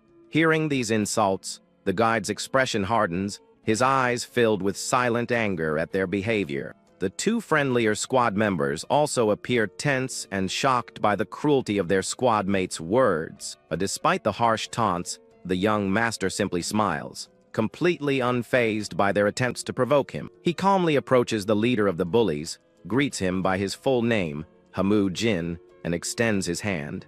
The bully is stunned that the newcomer knows who he is. San Woo Jin confirms it and immediately challenges him to a fight. Before Hamu Jin can react, San Woo Jin grabs him by the wrist, pulling him off balance. Without hesitation, he lands a powerful punch directly into the bully's stomach, the force of the blow echoing through the room. The impact sends Hamu Jin flying backward, but the young warrior maintains his grip, refusing to let go. Twisting his opponent's wrist, he uses the man's momentum to swing him around in a wide arc. He spins Hamu Jin through the air with incredible speed and strength, showcasing his surprising power. The young master then slams the bully headfirst into the wooden wall, the impact cracking the surface. Hamu Jin collapses to the floor, his eyes rolling back in his head, completely knocked out from the sudden and brutal attack. One of his stunned friends nervously asks San Woo Jin what he is doing, terrified by the display of violence. The young master just smiles, asking what he is doing and reminding the man that they were the ones who called him a cripple. Enraged, the other bully clenches his fists and calls the young man a bastard, ready to retaliate. San Woo Jin simply stares back, thinking this should be enough of an example. He considers beating up the other bullies too. Suddenly, the sound of footsteps interrupts the tense standoff, drawing everyone's attention to the doorway. A new figure enters the room, and the young master immediately recognizes the voice of the newcomer. A smile spreads across his face as he realizes the real boss of the squad has finally appeared. A man with green hair and a stern expression stands in the doorway, demanding to know what is going on. He looks down at the newcomer and the unconscious man on the floor, his gaze sharp and questioning. The green-haired man repeats his question, his voice calm but firm, clearly in a position of authority. San Woo Jin maintains his cheerful demeanor, inwardly acknowledging that the situation has just escalated. He cracks his knuckles, preparing himself for the next confrontation that is about to unfold. He greets the newcomer as senior, introduces himself, and explains that he has just joined the 7th Squad. He cheerfully explains that they called him a pig and a cripple, so he simply returned their friendliness in kind. The green-haired man introduces himself as Ju Tae, Jiang of the Point Spear sect, his tone serious and unamused. The young master realizes that, just as he expected, Ju Tae, Jiang is not picking a fight due to his pride in his sect. He knows that Ju Tae Jiang, also known as the Point Spear Sword Viper, is a disciple from one of the 9 great sects. However, this pride also made him a toxic presence in the squad, unable to accept being under an unknown captain and always causing trouble. San Woo Jin clenches his fist, remembering his first love who died because of this man. He vows it will not happen again. For now, he knows he is too weak to handle Ju Tae Gyeong, who is likely at a mid-first-rate martial level. He decides there is no need to rush and turns to his guide, asking if they should all have dinner to introduce themselves. Ju Tae Jiang grits his teeth in annoyance at being ignored, clearly not used to being treated with such casual disrespect. San Woo Jin simply glances back at him, thinking that the man is a bastard, yet his plan is already in motion. He turns to Ju Tae Jiang with a smile, saying he remembers him now and has heard rumors about the Point Spear Sword Viper. Hearing the nickname Ju Tae, Jiang's expression darkens, and he places his hand on the hilt of his sword. The young master feigns innocence, asking if Point Spear Sword Viper is not his nickname, pretending that is what he understood. Enraged, Ju Tae Jiang draws his sword, telling the newcomer that he researched carelessly and will now die for it. Saopeng, the guide, quickly steps in, asking Ju Tae Jiang what he is doing. The enraged warrior orders him to step aside. Saopeng tries to de-escalate the situation, suggesting the newcomer simply does not know any better and asking for forgiveness. He smiles calmly, trying to reason with his agitated squad mate, but his expression is firm. He warns Ju Tae Jiang that if he does not put the sword down, he will be crossing a line. Ju Tae Jiang scoffs, asking if Saopeng will really stop him from punishing a second-rate warrior who deceived a first-rate one. At that moment, San Woo Jin waves his hand with a laugh, cheerfully apologizing and admitting that he was rude. He adds that a first-rate warrior was acting carelessly towards their peak-level captain, so he assumed Ju Tae Jiang would not mind. The 2 friendly squad members burst out laughing, exclaiming that a real big shot has just joined their ranks. San Woo Jin continues to taunt him, saying it will be hard for Ju Tae Jiang to ever catch up to the captain's level. The green-haired warrior's face darkens with rage as the newcomer's words hit their mark, asking if he will take responsibility for his claims. The young man simply smiles and asks what Ju Tae Jiang will do if he can indeed back up his words.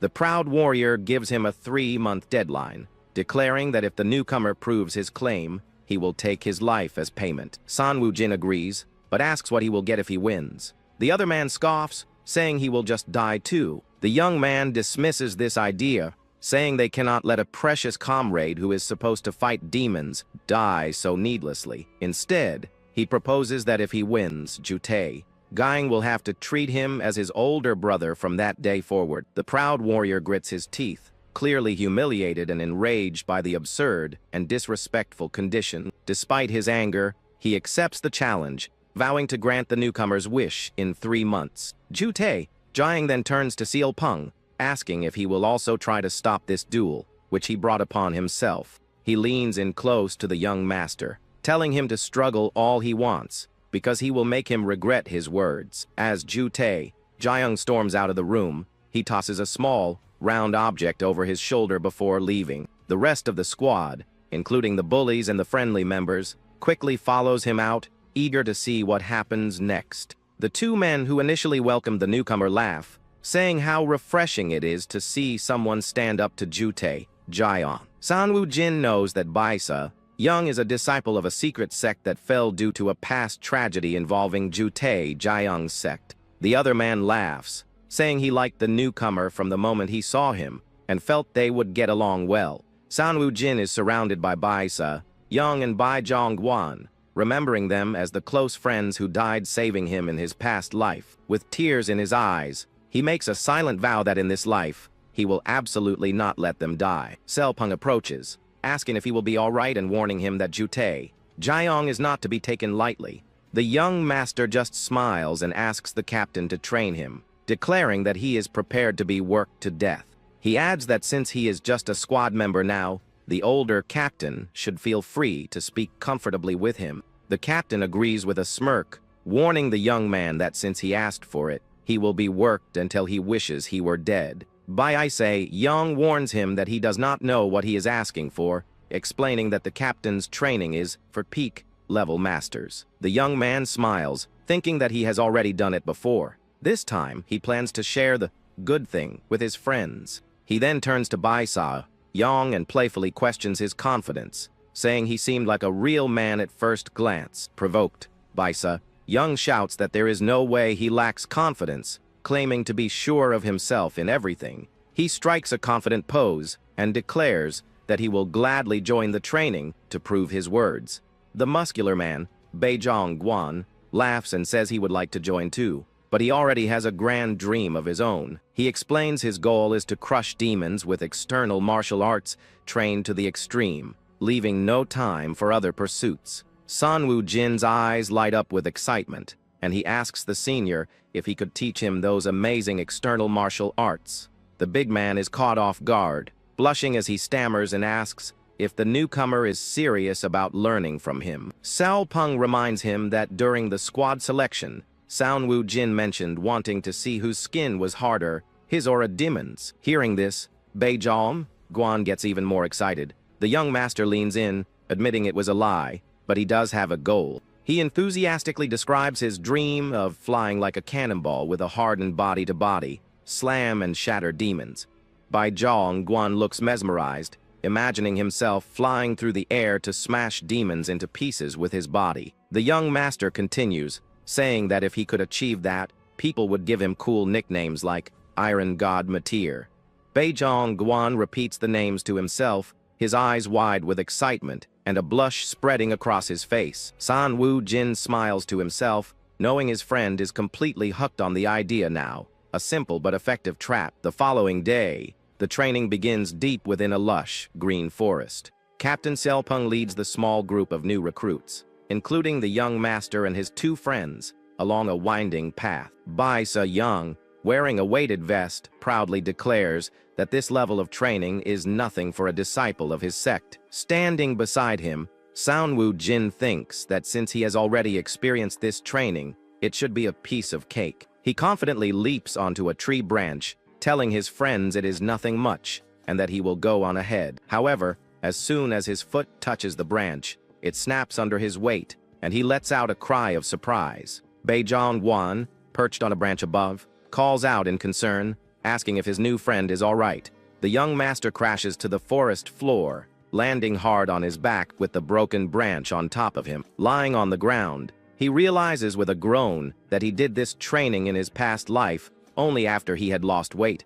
A month passes, and the early morning light filters through the dense canopy of the forest. A hand, covered in dirt and trembling with exhaustion, grips the edge of a deep pit. Baisa Young hauls himself out, looking completely drained and worn out from the grueling training. It is revealed that in the past, after fleeing his fallen sect, he found himself in the same squad as a disciple from the Point Spear sect. The chief disciple of a secret sect was now in the same group as someone from the sect that caused his own downfall. He had not expected much when he revealed his origins, knowing it would be hard for a second-rate warrior to get an apology. He had hoped for at least some sign of guilt, but Ju Tae Zhang simply asked him, "So what?" The arrogant disciple then mocked him, asking if he was proud that his sect's elders died from their own greedy ambitions. Enraged, Baisa Young lost his composure and attacked, but the outcome of the fight was painfully obvious from the start. After that day,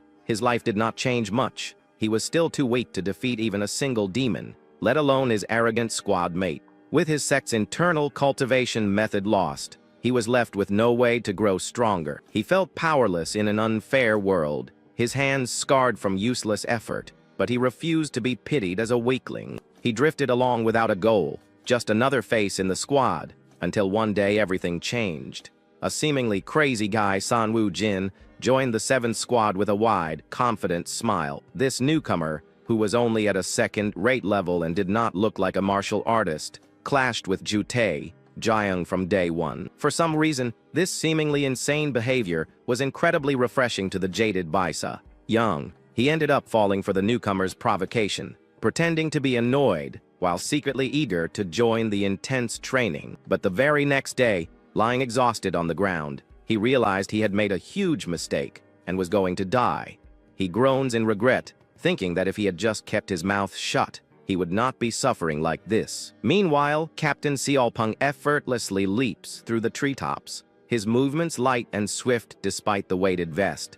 Baisa, Young grits his teeth, frustrated that after a month, he can still barely keep up with the captain's pace. He pushes himself to his feet, determined not to give up, no matter how much it hurts. A cheerful voice calls out to him, breaking his concentration and making him look up in surprise. Sound Woo Jin, somehow full of energy, playfully asks if he is already frustrated after just a short time. He then laughs and says that at this rate, Baisa, Young might catch up to him soon, a clear taunt. The exhausted disciple glares at him, thinking he absolutely cannot lose to this guy, who is at the same level but carrying more weight. He is even more frustrated that the newcomer is learning his sect's secret movement technique so quickly. Just 3 days after the training started, San Woo Jin had approached him asking for help. In exchange, he had offered to teach him an internal cultivation method, recognizing the value of the secret movement technique. Fueled by this newfound rivalry, he pushes off the branch with renewed determination. He vows that he will not lose to that bastard, his eyes blazing with competitive fire. The squad's daily routine is intense. After the dawn sprint, they practice energy circulation, breath regulation, and weapons training. After their meal, the 3 men gather to practice external martial arts, pushing their bodies to the limit. In the evenings, the squad members take turns sparring with each other, honing their combat skills in friendly matches. The next day, the grueling cycle repeats, leaving them utterly exhausted but growing stronger. After another day of training, San Woo Jin and Bei Zhang Guan return, greeted by the captain who notes their late arrival. A female squad member praises the young master, saying he is amazing for being better than he was yesterday. He laughs it off, saying it is nothing compared to the captain's strength, humbly deflecting the compliment. He then recalls young lady Nasio, Yu from his past life, who warmly embraced him when everyone else called him a pig. That was when he fell in love with her, even though he could never confess his feelings or prevent her tragic death. He clears his throat, pleased that everything is going smoothly. Thanks to the influence of the 2 young ladies, the squad is focused. Both Cheom Yan and the pink-haired girl meditate peacefully, fully dedicated to their training. Cheong Yan even surprised everyone by asking to join the external martial arts training, her competitive spirit shining through. As he trains, the young master's growth rate is incomparable to his past life, thanks to the primordial infinite arts. Bai Se-young is also making incredible progress, with the new cultivation method giving him wings. Bei Zhang Guan is learning the Diamond Indestructible sect's cultivation method, balancing his internal and external training. This sect, focused on achieving true indestructibility, trains both the body and the mind in perfect harmony. However, the young master reveals that there is no such sect. He actually gave his friend a Shaolin cultivation method and embellished the story. He sits beside his friend, meditating peacefully, thinking that as long as the motivation and results are good. 2 months pass, and the squad meditates in a clearing. The young master knows a major incident is about to happen. He recalls that in his past life, around 50 liver ghosts suddenly attacked, overwhelming their forces. The flying dragon corpse, accustomed to fighting only a few at a time, suffered a catastrophe where an entire squad was annihilated. Though he does not know the exact cause, he remembers that from that incident onward, the situation at the front rapidly worsened. But with his current status, he can neither warn anyone about the future nor prepare for it himself. He sits in meditation, feeling an immense sense of frustration knowing what is coming but being powerless to stop it. Elsewhere in the forest, a different squad captain practices his sword skills with incredible speed and precision. He complains about his popularity with insects as he effortlessly slices through a swarm of them. He wishes he were popular with women instead, swatting at the bugs that buzz around his face. With a frustrated grunt, he grits his teeth, annoyed by the persistent and unwelcome attention from the insects. He unleashes a flurry of sword strikes, his movements a blur as he cuts through the air with deadly accuracy. Every slash is precise, a testament to his exceptional skill as he continues his relentless practice. The swarm of insects falls to the ground, each one perfectly sliced in half by his masterful swordplay. His squad members watch in awe, praising his amazing 72-way sword rain dance technique, a basic skill for his sect. They marvel at their captain's skill, wondering how much more amazing the first squad captain, a renowned genius, must be. They compare their captain, nicknamed Swift Chaos Monkey, to the first squad captain, the Clear Wind Sword Dragon, and laugh. Their captain yells at them to be quiet, furiously denying that he has no humanity for reaching peak level in his 20s. One of the female members teases him, suggesting he should try dating the vice captain if he likes her so much. The captain shouts that he is not interested in the vice captain either, getting flustered by their endless teasing. Suddenly, his expression turns serious as he senses something approaching. He orders his squad to form a defensive formation, warning them that a large number of enemies are approaching. As they prepare for battle, one of his subordinates nervously notes that there seem to be far too many enemies. A massive horde of grotesque red-eyed liver ghosts emerges from the trees, charging toward them with terrifying speed. The captain immediately engages the creatures, shouting for his vice captain to send a signal for reinforcements. He cuts down several of the monsters with a single, powerful slash, his expression grim and focused. But as he fights, he notices something that makes him pause in shock and disbelief. He curses as he realizes the creatures are far more numerous and powerful than he anticipated, and he orders everyone to retreat.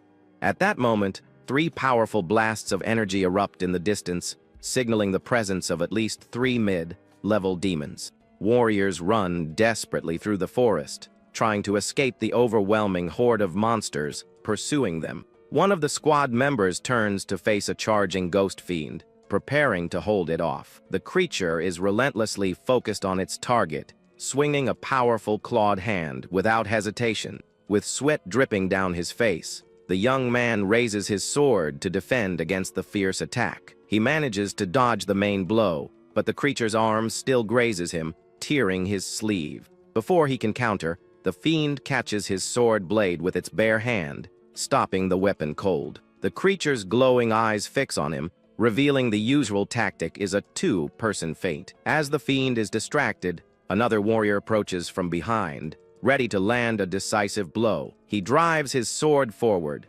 aiming for the creature's unguarded back, while its attention is elsewhere. However, his confident expression quickly turns to one of pure shock and disbelief. The creature, without even looking back, has caught his sword hilt with its other hand, halting his attack. The warrior looks around in horror, realizing that more ghost fiends have now surrounded him.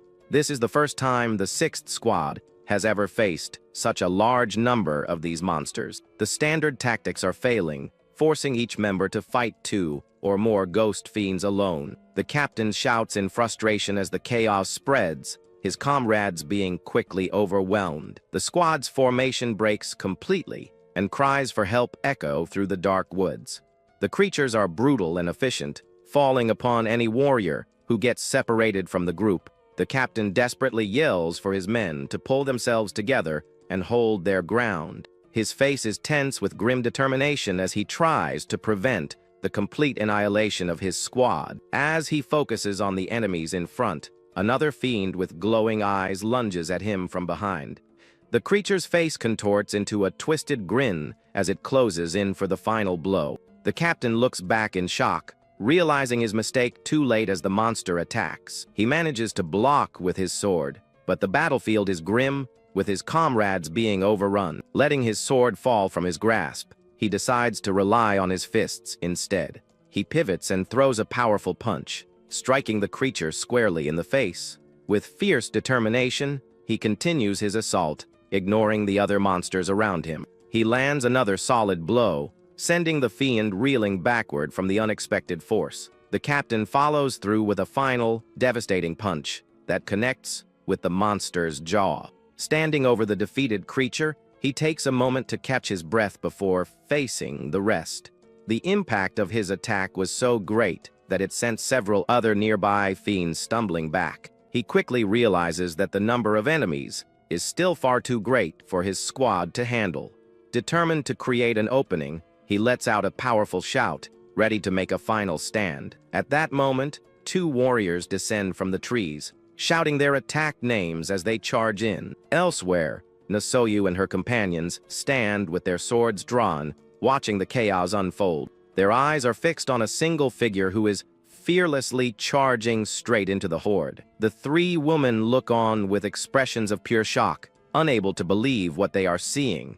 The young master's two friends, however, watch the scene unfold with confident smiles. Sanwoo Jin is now completely surrounded by the shadowy fiends, but he shows no fear. He quickly grabs one of the creatures. He then starts running, throwing the monsters aside. The captain recognizes the newcomers as the 7th team, realizing their arrival has created a path for retreat. He immediately turns and orders his own squad members to run away at full speed while they have the chance.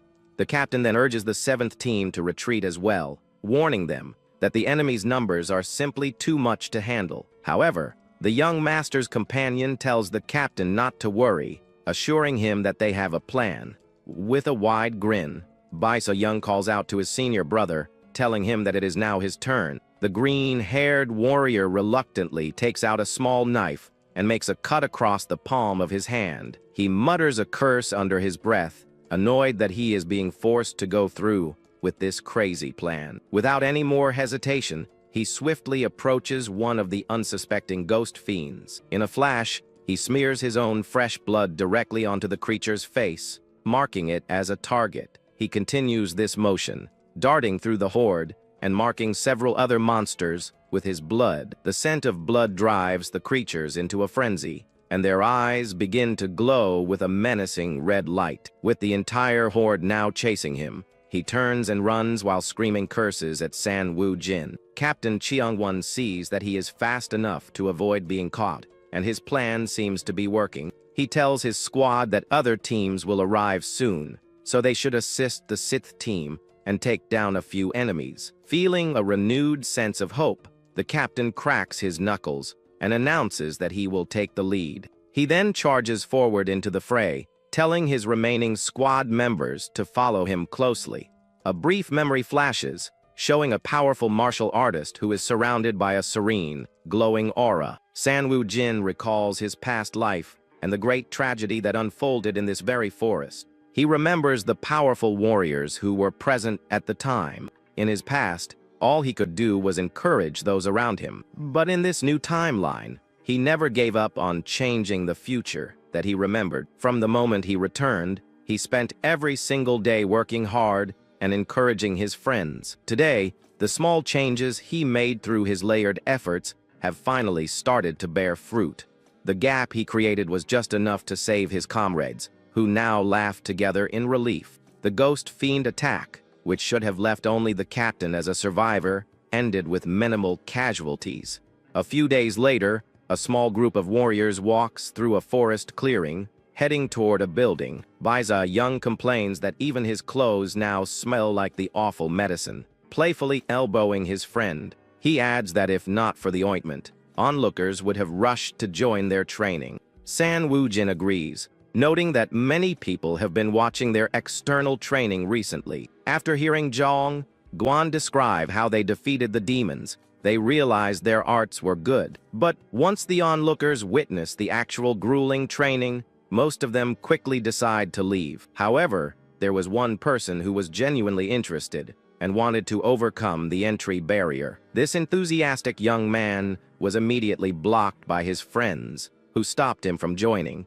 The young master just smiles, admitting that he honestly cannot say the training looks pleasant. At that moment, a group of women walks by, and the onlookers recognize them as members of the Dang family. One of the women, with flowing pink hair, carries herself with an impressive and elegant aura. Another woman, Miss Tang, also draws the attention of everyone present with her striking appearance. Tang Yon's beauty is so captivating that it seems as if the world turns dark and she becomes the only source of light. One of the onlookers admits that while he wants to claim his own Na Sioyo is the fairest, he thinks that to match Tang Yon's looks, One needs to be as handsome as Jagal Soil. A man approaches the group and introduces himself as Myong Sayan, the vice leader of the third squad. He admits that until now, he thought they were just wasting their time with their intense training. However, he now realizes their efforts were worthwhile and apologizes for looking down on them.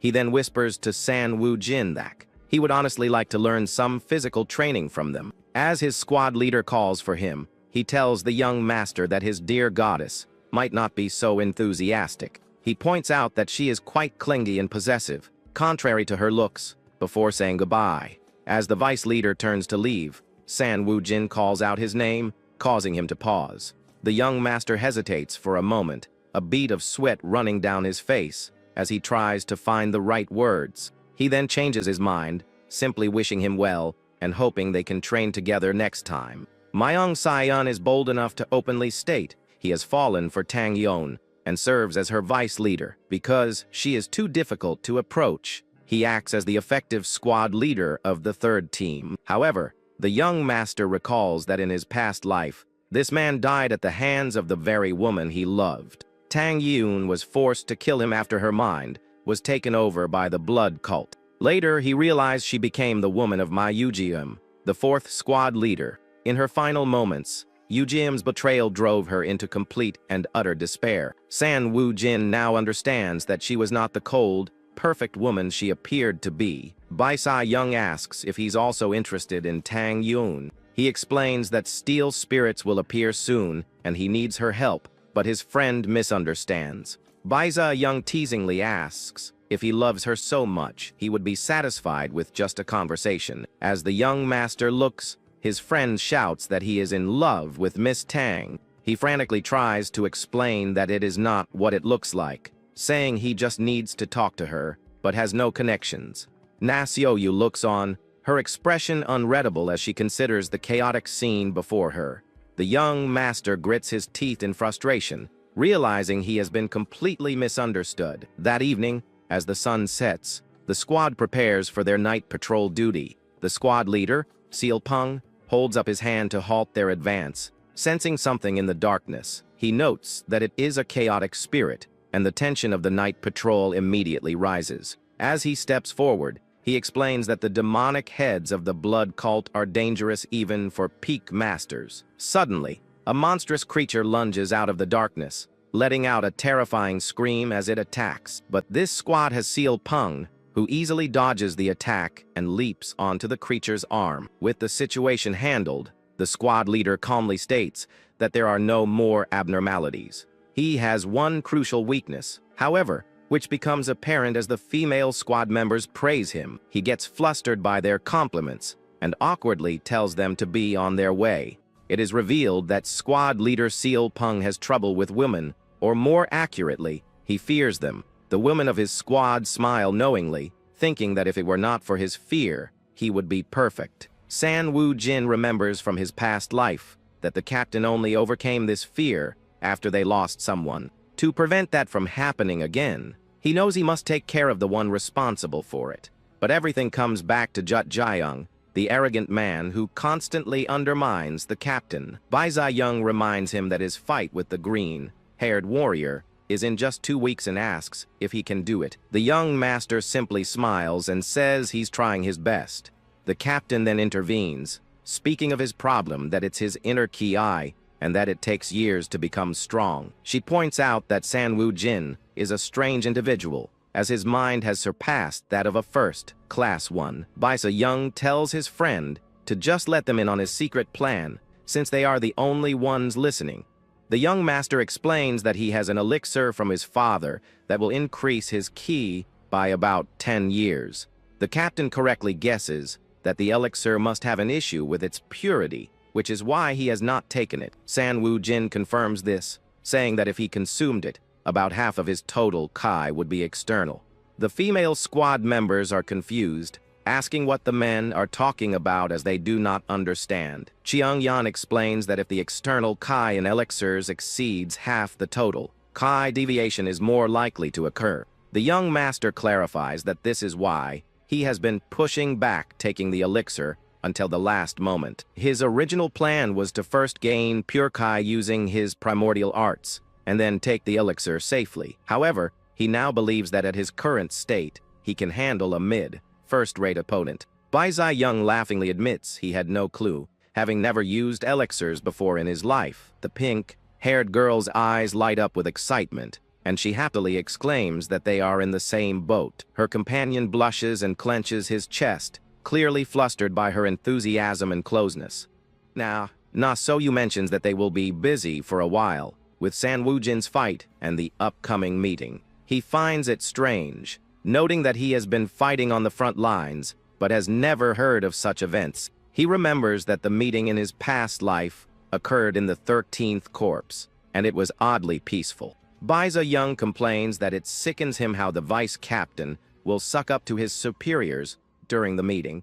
He continues, saying that they will be told to clean everywhere and turn the whole place upside down. San Woojin asks his friend if he finds it strange that the risk of ki deviation is so high. He makes the scroll thinking about how the demonic sect remains alive. Baiza Young pauses for a moment, then thoughtfully agrees that his friend has a very good point. If the members of the blood cult primarily steal the ki of others, it creates a dangerous imbalance. The young master covers his mouth in thought, trying to piece together the puzzle of their power. His eyes narrow as he wonders how they manage to stay alive with such a high risk of QI deviation. Meanwhile, Jut Jiang trains intensely in a clearing while a man with long hair watches him. He lets out a powerful shout as he lunges forward, his movements filled with focused intensity.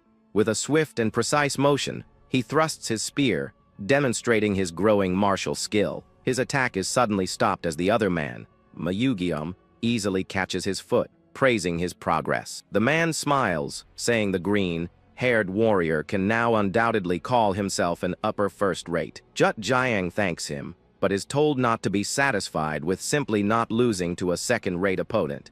He is ordered to demonstrate overwhelming power befitting his sect, and the proud warrior readily agrees. Ugm watches him, thinking that the newcomer needs to realize what kind of opportunity he threw away. His expression darkens as he vows that San Woojin will pay for having the audacity to refuse him. In a room, someone asks if it's true that inexperienced recruits defeated a chaotic spirit. Our boy then explains that Qiangyan defeated the demon, and he couldn't do anything because he was weak. But the other guy says it was our protagonist who distracted the creature and saved everyone's lives. Our boy. Then he goes on to say that he just followed what he was told to do and pierced the monster's mouth. A woman asks how he knew that spirits were weak against the light, and the young man says it was luck. A man with red eyes thinks like a second-rate warrior would risk his life against a demon. Seeing our hero laugh, the man thinks that he must have done a lot of research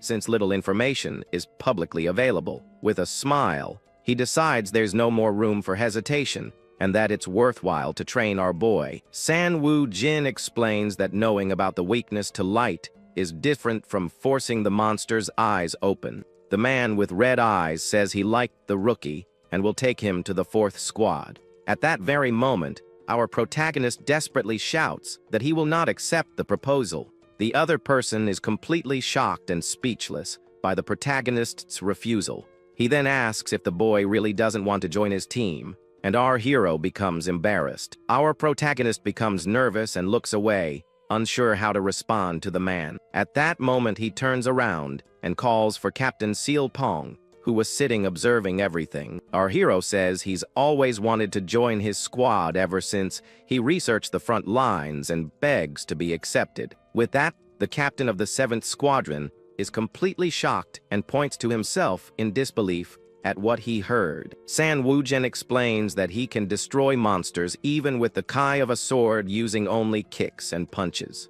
Then he goes on to say with a smile that ever since he heard that, he knew he needed to learn from the captain. The leader of the 4th squad becomes furious and asks how he dares refuse him to join the 7th squad. He then reminds them that our hero is from the famous Soundwoo clan, but wants to join losers with useless martial arts skills. Hearing the insult against his future companions, our protagonist's fist clenches tightly, but he ignores the provocation and tells Silpong that he wants to learn physical arts to test his body against the demons. Hearing this, the captain stands up and grabs our boy's shoulder, saying that he has a great mentality. He then says he will train him so that his body surpasses that of demons, and our hero enthusiastically accepts. Seeing that he had been completely ignored, the leader of the other squad clenched his teeth in anger. With his arms crossed, the man stares furiously. At another point, he recalls the situation, and just the memory of what happened already makes him extremely angry. The man comments to Jae-jung about how well the rookie is doing, and that he should have used his influence to recruit him. He then says that he will make our protagonist pay for the audacity of refusing an offer from the son of the Diankang sect leader. The Diankang leader's son angrily says he will teach the newcomer the power of his sect and leaves. With a smile, Jae-jung agrees and says that they should teach our hero a proper lesson. He thinks to himself that he has no intention whatsoever of letting alive someone who has insulted him, but the rejected leader interrupts him and tells him not to exaggerate or cripple the boy. Jae-jung is shocked by the request and asks if the other wouldn't eliminate a fellow fighter. Stuttering, the man says no, but that they really need to teach the boy a lesson. Then the sect leader's son uses his energy to frighten the boy. He then reminds Jae-jung that their mission is to fight the blood cult and reclaim the mountain. And for this reason they must cooperate even with the scum, so they must not attack a direct comrade. The leader says he trusts that he won't do something so stupid. After all the conversation, the man seems quite irritated. Elsewhere, a woman asks someone to look directly into her eyes. Seeing that San Woo Jin cannot look her in the eye, she concludes that he is not under mind control. Two teammates laugh and say that being controlled might even help him get married. The other boy gets all flustered and shouts that he simply doesn't feel the need to talk to girls. The teammate laughs and asks if he really doesn't feel anything when talking to girls. Then the woman calls the next person in line, and the boy in blue seems quite reluctant to go. They are checking if any of the male members of the squad have been bewitched by any magic. This is because the 10th body had an incident where a member was bewitched and captured. From time to time, some people fall under the influence of the blood cult, and it is a big problem. And the worst part is that they still haven't discovered a way to break the mind control of this cult. The woman then asks the young man to look her in the eyes, and he becomes very nervous at the request. She explains that he needs to maintain eye contact and not just glance at her. With a smile, Captain Silpong asks what happened to the courage he once had. The boy, blushing deeply, says that this proves he wasn't bewitched and asks her opinion. The woman agrees and says that since he can't look her in the eye, she thinks he's fine. It is possible to tell if someone has been controlled just by looking into their eyes. As the light fades, this task of identifying irregularities is assigned to women like Chiang Yin. Next, the woman announces that it is now Soundwoo's turn to take the test. He blushes but says that if he wanted to, he could do this all day without any problem. One of his companions laughs and wishes him good luck, saying, "Let's see how confident our hero really is." Sanwoo thinks this is a rare chance to look into her eyes and decides to take a good look at her face. He then realizes that she has a compassionate smile and a face that could heal any heart. Just that thought makes Soundwoo blush completely, and he starts smoking. His teammates burst into laughter and ask how a human face can get so red. The woman then says that she doesn't even need to check his eyes, because he seems to be worse than the squad leader. Sanwoo panics and desperately begs her to check his eyes anyway. Seeing his reaction, the woman apologizes for provoking him and tells him not to push himself so hard. But Sanwoo cries comically, because it was his only opportunity to face her as much as he wanted.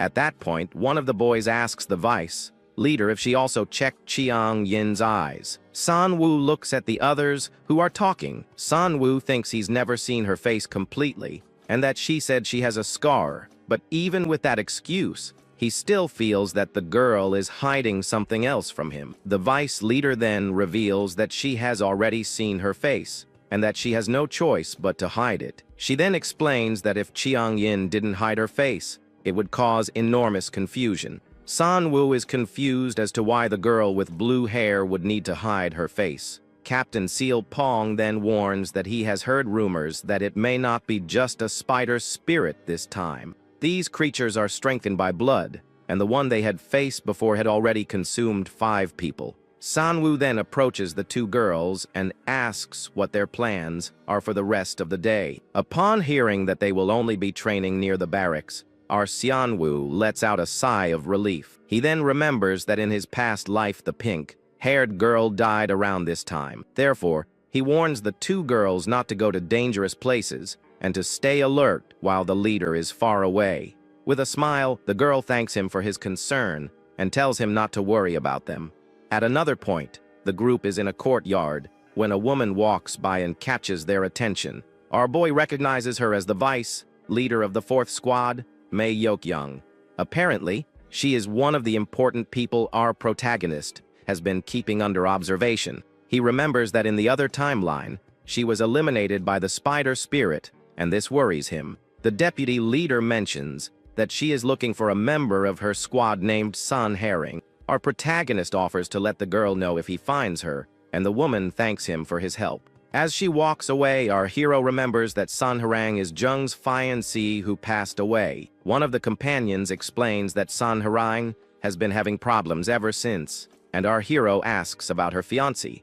The other boy says that he left to fight the 7 misfortunes a little before our boy arrived. Apparently, it's quite common on the front lines to lose a love, and then soon find a new interest. Our protagonist becomes thoughtful about the situation and says it's a shame things are like that there. Suddenly he remembers that in a past life the pink-haired girl went to comfort someone in the forest and was attacked. With this memory, he realizes that the person who was comforted was Sun Harang, and the danger is real. Seeing the desperate look on our boy's face, his teammates ask worriedly what's wrong. Our protagonist then says he has a bad feeling and that they need to find Sun Harang now. The 3 run desperately into the forest, and one of the boys asks if they will be all right alone. The other companion asks if he is afraid, but the boy says that the forest is very dangerous these days. But the other says that they can handle some spirits, and if everything goes wrong, they just run away. With no time to lose, our hero runs through the forest shouting Sun Harang's name without stopping. They then stop on a branch, and our protagonist suggests that they split up to search. At that same instant, a terrifying scream echoed throughout the forest, putting the group on alert. Without thinking twice, our protagonist yells for them to go and runs towards the sound, running with a determined expression. Our boy realizes that something is very wrong. Soon they find a horde of spirits surrounding and attacking a person lying on the forest floor. At that moment, one of the companions uses his indestructible charge and sends the spirits flying with a single blow. Our protagonist also joins the fight and starts punching and kicking the creatures to help his friends. After the commotion, the 3rd boy lands on a branch while the others finish dealing with the monsters. With a look of regret, our hero realizes that they arrived 1 step too late to save the girl. The 3 find Sun Harang's body and lament that she would be alive if they had been faster. Our boy wonders how she could have become so ill in such a short time against weak spirits. With a serious look, he approaches the body to investigate. He then notices fang marks on her neck and realizes that the spider spirit has been there.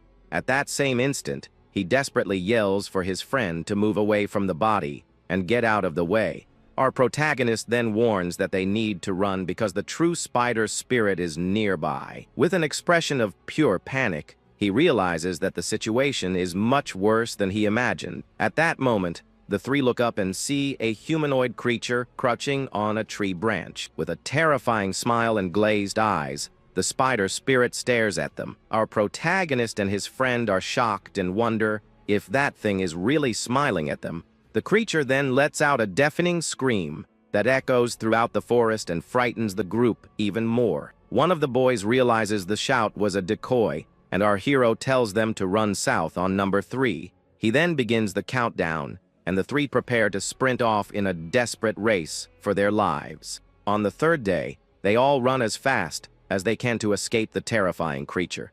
But the monster leaps from the branch. In an instant, The spider spirit is already on the group's trail. The friend panics and shouts that the creature is too fast and asks what they should do. Our boy thinks that if they split up, two will manage to escape, but one will surely be left behind, and he knows that the person who would fall behind would be himself, being the slowest of the three. At that moment, the strongest companion stops, running, and tells the others to flee while he distracts the monster. With a smile, he asks his friends to survive in his place and not die under any circumstances. Our hero is completely shocked because his friend did exactly the same thing in a past life. He remembers his companion telling him to leave, while smiling in the same way. He is smiling now. Our protagonist then clenches his teeth and tells himself to calm down and think logically about the situation. Our hero thinks the spirits have caught up with them and that there's no way the three of them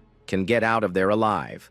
With a smile, he accepts the situation and realizes that a difficult decision is inevitable at that moment. Then he tells his stronger friend that they will leave the lesser spirits for him to deal with alone. But our protagonist turns to the other boy and says that he himself will take care of the spider spirit. The stronger teammate is completely shocked and speechless by our boy's attitude. Then our boy holds his blade, cutting his hand. Then he yells for his friend to run and bring the squad leader before he ends up leaving this place. The horde of spirits then advances with terrifying grins. The stronger friend tries to defend himself, but is soon surrounded on all sides by the creatures. Even in trouble, he yells for his companion to run and save our protagonist at all costs. Seeing his friends sacrificing themselves, the boy cannot hold back tears of despair and sadness.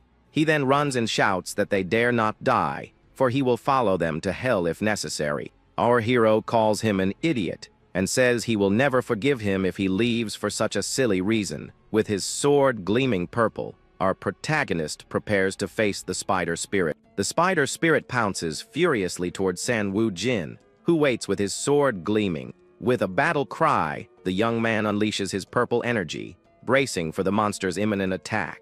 San Wu Jin delivers multiple energy slashes that trap the creature in a web of purple cuts. The monster looks surprised and in pain as the energy attacks hit it squarely all over its body. Seizing the opportunity, our hero leaps over the spider spirit as it tumbles to the ground. The creature lets out a terrifying shriek, showing its fury and pain after being struck. Our hero explains that brute force is pointless against his illusionary sword style, which isn't based on martial arts. But the monster quickly recovers and lands firmly on a nearby tree branch.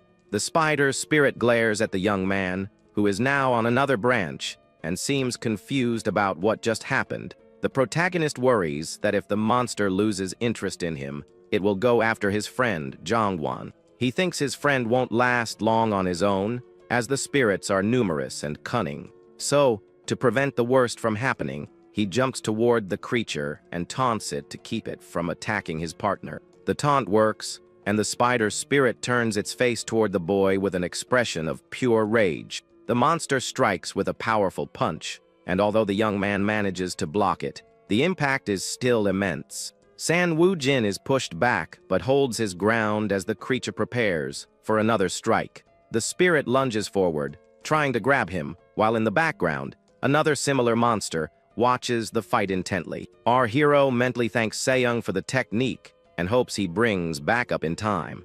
The creature lets out another deafening scream as the two continue their deadly clash in the forest. Meanwhile, Jongwon is in a tight spot, getting grabbed and pinned down by the smaller spirits. He struggles to break free, but the monsters give him no slack and continue their relentless assault. Jongwon manages to break free from the smaller spirits, throwing powerful punches and pushing the creatures away. But he's already sweating and looks exhausted from fighting so many enemies at once. San Wu Jin notices his friend is running out of steam, and he himself isn't sure how much longer he can last. He doubts he can survive until Seyoung brings the squad leader, as the situation is looking pretty dire. The protagonist thinks that the monster is strong and his sword can't pierce it, but its eyes and mouth are weak spots. He feels the pressure, knowing he has no opening to use his sword, and that if he gets caught, it's all over. The guy grumbles that he'd rather take on a chaotic spirit at night,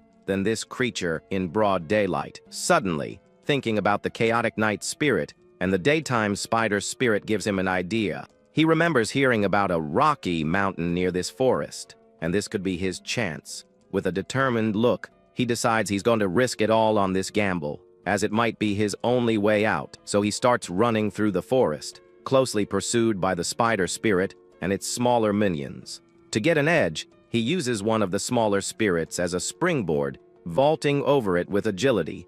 The creature lets out a cry as our hero glares back at it, ready to continue his strategic escape. Without hesitation, he runs his sword through the monster, clearing a path through the horde chasing him. With a focused expression, he prepares for the next step of his risky plan to survive. One of the spirits screams as the larger spider creature closes in from behind, ready to strike. The spider spirit attacks one of the smaller spirits with a spinning blow, showing off its brutal strength. After clearing the obstacle, the monster glares at the protagonist, who dares it to try again.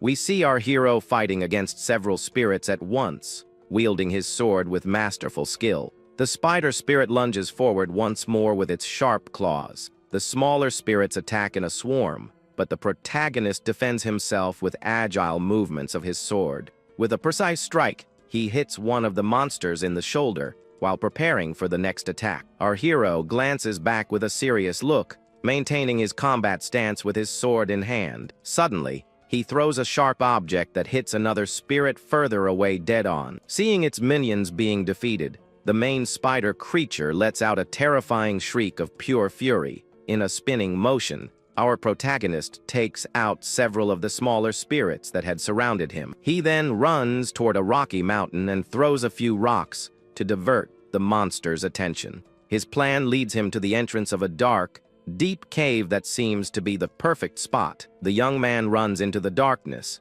as the spider creature follows, screaming without hesitation. He goes deeper and deeper into the cave, running away from the light of the entrance and the monster's line of sight. Finally, in the pitch black, he stops and turns around with a confident smirk, waiting for his pursuer. The darkness in the cave is nearly absolute, and the monster's screams echo off the stone walls. Our hero explains that chaotic spirits are active at night, while these spider types operate during the day. This means the spider spirit relies heavily on its sight to hunt and fight effectively. But now that they're in total darkness, the creature will have to rely on its sense of smell to try and locate him.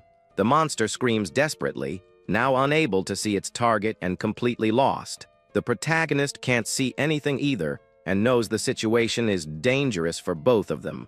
He then calms himself and remembers his leader's training to focus and sharpen his senses. With a bloodied hand, he concentrates, trying to feel any movement from the monster in the darkness. He knows he only gets one shot and will wait for the exact moment the creature lunges to make his move. He focuses, telling himself not to be hasty and that he needs to sense the monster's location. He then calms his mind and tries to feel the flow of energy in the area to predict the creature's next move. With that, he lets a few drops of his blood fall to the ground to act as bait for the spider spirit. His eyes gleam with determination as he waits for the perfect moment to execute his risky plan. The instant the monster moves, he yells, "Now's my chance," and readies his sword, which glows with a blue light. With a swift and precise motion, he lunges forward and delivers a powerful strike into the total darkness of the cave. The attack lands a direct hit, and the spider spirit lets out a deafening scream of pain.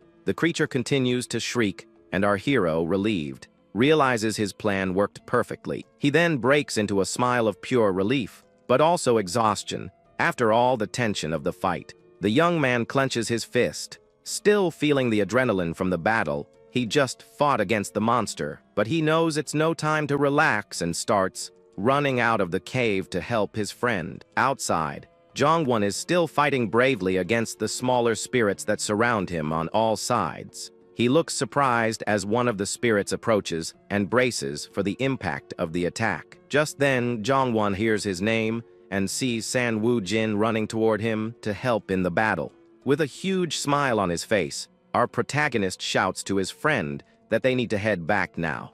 Suddenly, the other friend who went for help shows up, and starts chewing them out for staying behind. He says he's just really glad they're alive, and the three of them hug, relieved to be reunited. Then, the three of them notice someone else arriving and look up to see who it is. It's the squad leader, Seal Pong, who has finally arrived on the scene with a serious expression on his face. He praises our hero, saying it was impressive that he managed to hit the monster, especially for a rookie. The protagonist looks serious and says he has something to ask the squad leader right then and there. He asks the leader to keep it a secret that he defeated the monster, as he doesn't want to attract attention. The leader warns him that he won't get any credit or fame that way, but the young man smiles and says that's fine.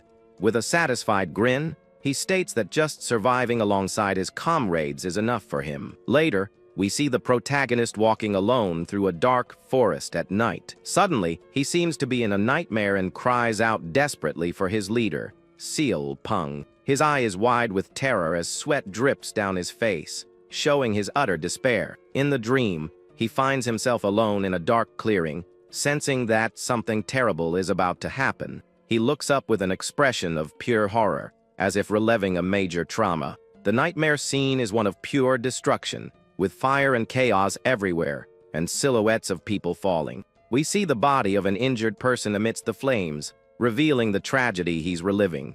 The person's face is revealed, and she's smiling despite being gravely injured in the middle of the fire. San Woo-jin wakes up, gasping and utterly horrified by the nightmare he just had. Sitting up in bed, he watches his roommate sleep and tries to calm himself after the terrible dream. He looks at his own hands and wonders if it was all just a nightmare or a memory. Then he notices that the leader's bed is M-figures. He went to train again, as usual.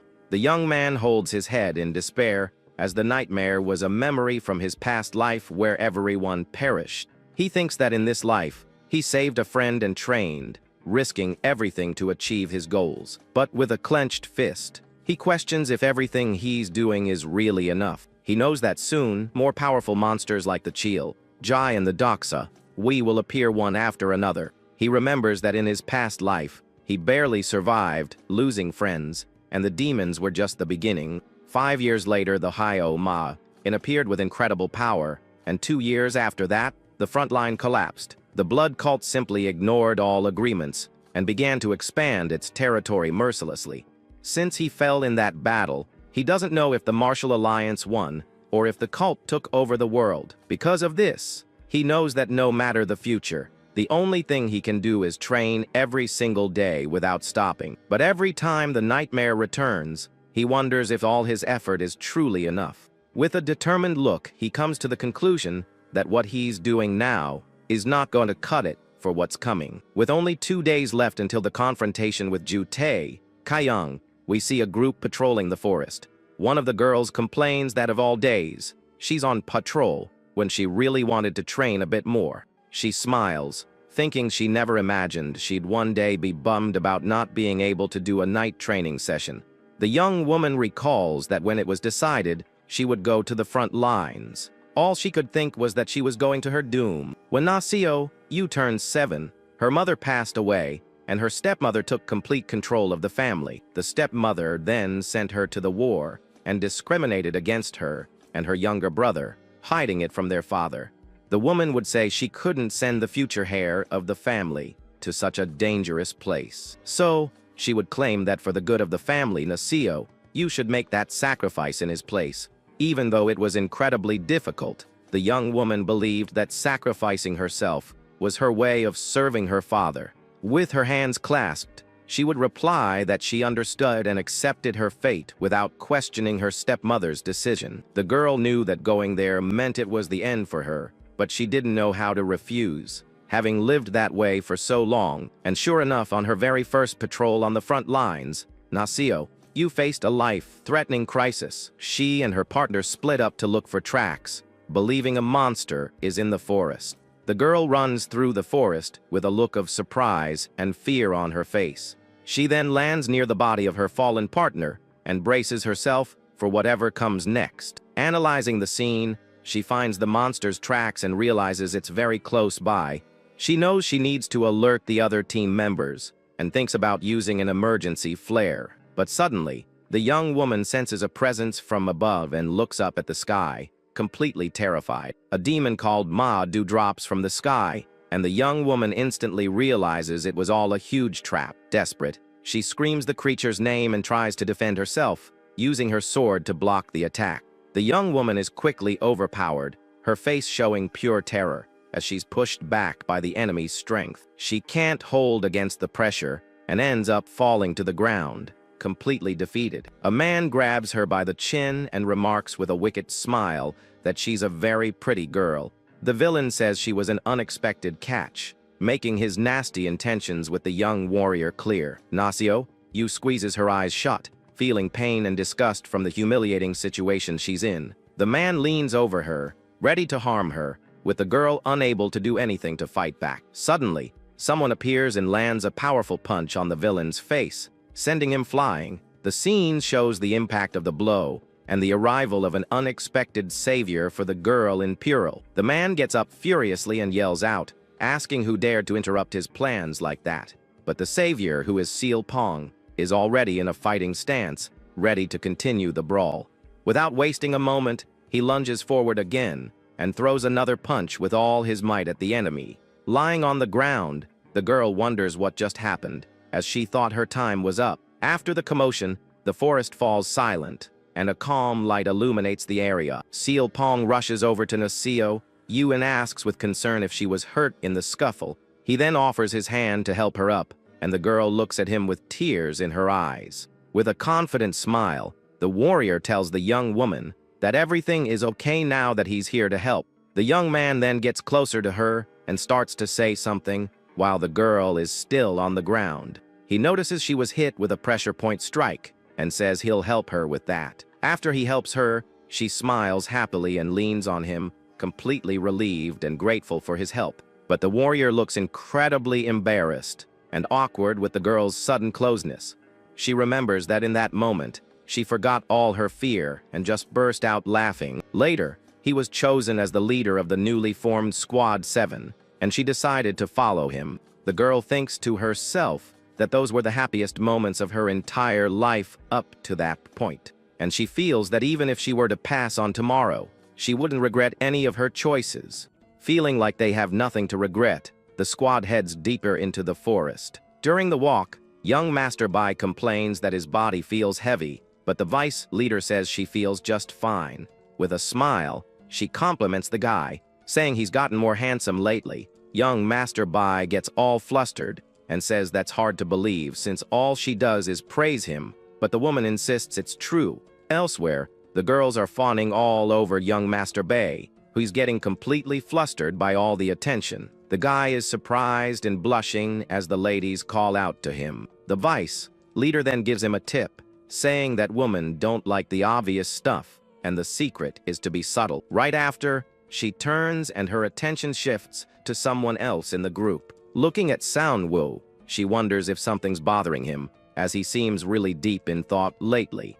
She figures everyone thinks it's because of the duel, and the squad's whole vibe feels heavy because of him. Thinking of Yaon, the vice leader remembers a conversation that still really bothers her. Meanwhile, somewhere else, Yan is chatting with her friends, and one of them says she was right about something. The vice leader mentions that at first, she thought Sanwoo and Yaon were a couple or had feelings for each other. She first thought this when she saw Yaon join the 7th squad, right after our hero did. The pink-haired girl agrees, saying she thought the same thing, but after seeing Yaon's face, she felt sorry for her.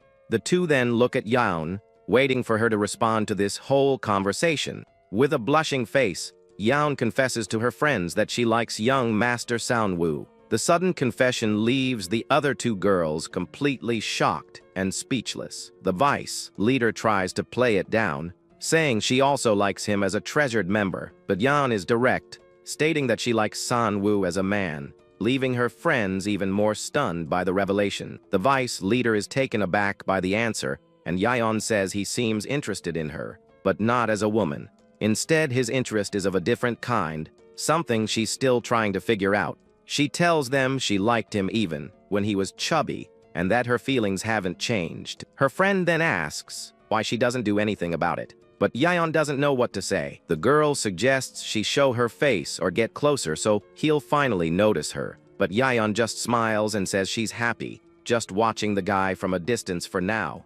This response leaves her two friends completely speechless, not knowing what to say. The vice leader thinks that after hearing this story, she can't meddle in their business. Suddenly, a hand appears from between the trees, interrupting their conversation. It was their leader, Seal Pong, who pops out of nowhere, putting the entire squad on high alert. Our protagonist and the vice leader realize something strange is going on. Without a second thought, the leader sprints deep into the woods. He flies past our hero and the rest of the squad, who are left in the dust. From behind a tree, a desperate man appears, begging for help. The squad leader is surprised and stops to see what's happening. Meanwhile, the sun sets over the mountains and the forest. The man explains that he's from the Manhwa tribe, and that he's not a monster, but a survivor. He says the venerable poison is in bad shape, and that everyone is going to bite the dust without their help.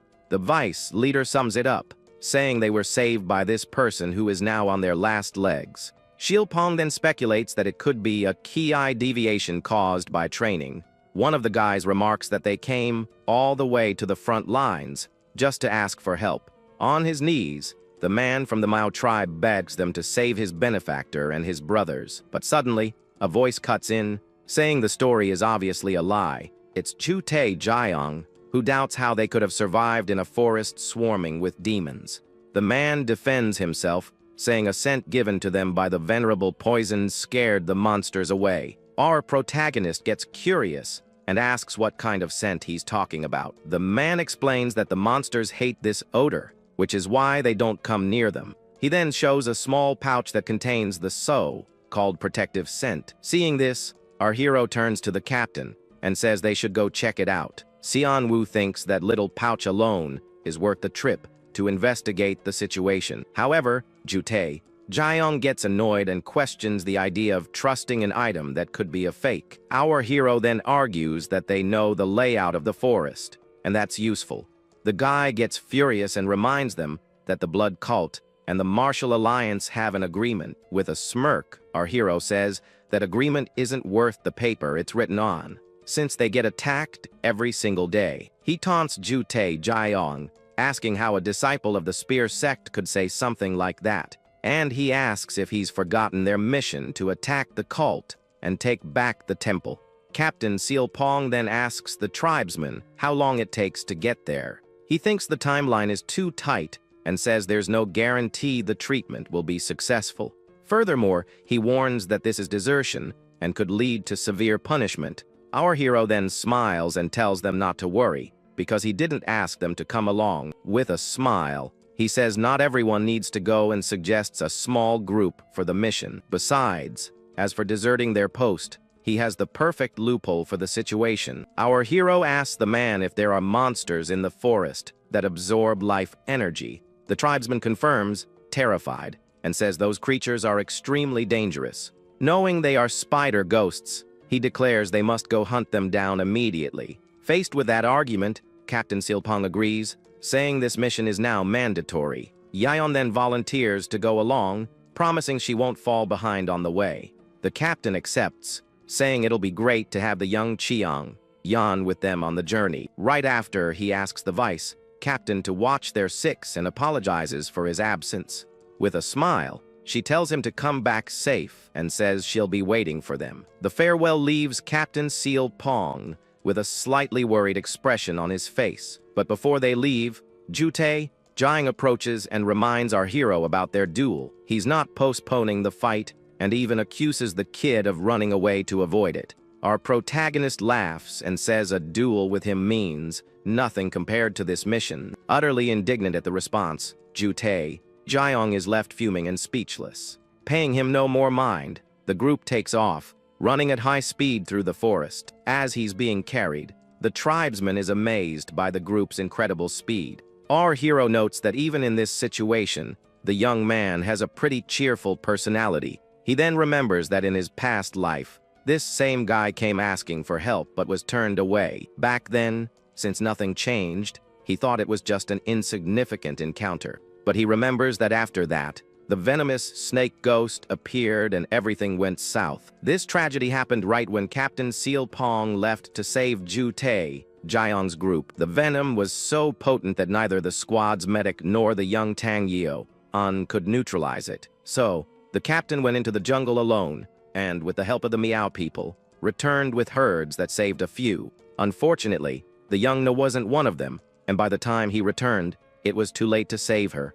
That incident changed everyone. The captain became cold, while our hero sought revenge through training. In the end, his leader became the Mad Wind's flying dragon, and he himself gained a top-tier skill. Now, he thinks that even if he isn't sure this young man is the same one who helped, it's worth a shot. The young Meow then takes the lead, guiding the group through the dark, pathless forest. Yan looks up at the sky and feels relieved that at least the stars are shining tonight. Our protagonist seizes the moment and suggests to Sa Young that they practice sensing things with their eyes closed. His friend scoffs at the idea, complaining that the situation is already tough, and now he's adding more training. The guide asks everyone to stick close, as the area is quiet because it's inhabited by snakes and insects.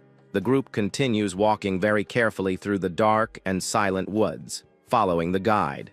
Suddenly, our hero and his friend are startled by a swift movement in front of them. It was Captain Seal Pong, who acted fast and snatched a strange red creature out of the air. He identifies it as a triple Veen corpse, and Yayon freaks out because it's a super rare venomous critter. The captain simply crushes the creature and says that apparently it's not so rare around here. The young Meow is impressed by his skill, and Seal Pong asks if that sort of thing is common in the area. The guide then warns that up ahead is the poisonous forest, with a swamp they would never. Lost in thought, our hero concludes that the Meow people are hiding here because of the blood cult. Seal Pong asks if the demons avoid the place because of the poison, and the guide confirms it. He also warns that a poison-spitting monster is about to appear, and they need to be careful. Our protagonist and Seal Pong get serious, and our guy thinks the venerable poison knows a lot about demons. Continuing on their way, our boy wonders who this mysterious person could be. The guide then explains that they need to use herbs to ward off dangerous snakes and insects. Yaon comments that they should learn that trick, but Seal Pong says it would be trouble to come here unprepared. The captain realizes their patrol route only goes this far because of the dangerous poisonous forest. The group then continues their journey cautiously through the dark and sinister forest. Suddenly, a noise startles Sa Young, who wonders what that sound was. Seal Pong reveals that a centipede larger than a person is watching them from the woods. Our hero imagines some kind of giant beast, but quickly dismisses the absurd idea. The guide explains that the centipede is tame because he fed it once, and it never attacked. Our guy then says that's already dangerous and asks what the most terrifying creatures are. The guide lists off spider, wasps with human faces, and snakes with horns, making everyone just a little bit freaked out. Our hero and Sa Young are horrified to learn that these monsters actually exist around here. Sa Young then asks fearfully if, by any chance, there are any dragons in the forest. The guy is relieved to hear from the guide that he's never heard of any dragons around there. But the calm doesn't last long, as the guide points out another danger, a black panther that has ingested poison. He describes how its claws and teeth are venomous, and that it's so strong that spears are useless against it. Suddenly, Seal Pong stops and says the panther is right there in front of them. The group tenses up as they spot the creature approaching slowly in the darkness. With its eyes glowing, the black panther stares them down, ready to pounce at any moment. The guide freaks out, saying it shouldn't be here, as it usually stays deeper in the forest. Seal Pong throws a piece of meat to try and distract the animal and buy some time. The panther approaches the food and sniffs it suspiciously, without taking its eyes off the group. Instead of eating the meat, it crushes it with its paw, showing it has no interest in it. Yaon wonders if they look tastier than the meat, as the panther continues to stare them down. Our hero thinks it's because they don't have the protective herbs on their skin, like the guide does. Young jokes that it's a shame our guy lost all that weight, because he would have made some prime bait. Our hero shoots back with a sarcastic remark, and his friend says he's as sharp as ever. The panther then starts to move, and Young warns that it's coming their way. Without hesitation, Seal Pong charges forward and leaps towards the animal to start the fight. The panther attacks with its poisonous claws, but the captain is faster and dodges. He counters with a powerful punch that lands squarely on the creature's body.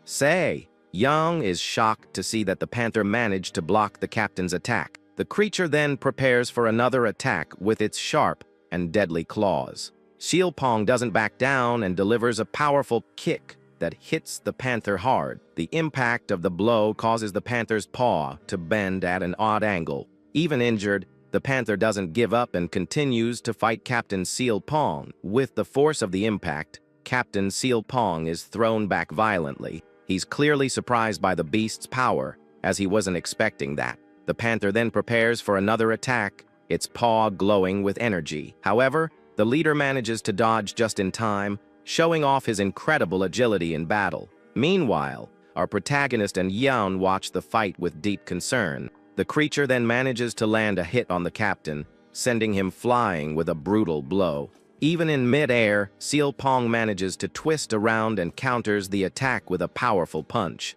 Seeing that the situation is getting hairy, the rest of the team jumps in to help. Our hero and Yeon get ready for a combined attack from above the beast. But the panther reacts quickly, using its tail like a whip to defend against the blow. The attack hits our guy, and Yeon catches him to keep him from hitting the ground. Deep in the forest, a giant panther nimbly dodges a joint attack from two warriors. Immediately after, the two swordsmen land on the ground, ready to give chase. Faced with this situation, the creature decides to flee deeper into the woods as the group watches. The beast, with its glowing eyes, continues on its path through the dark of the night. Its intimidating gaze shows it's no ordinary animal, but a truly dangerous creature. And just like that, the panther calmly walks away while the group of adventurers simply watches it go.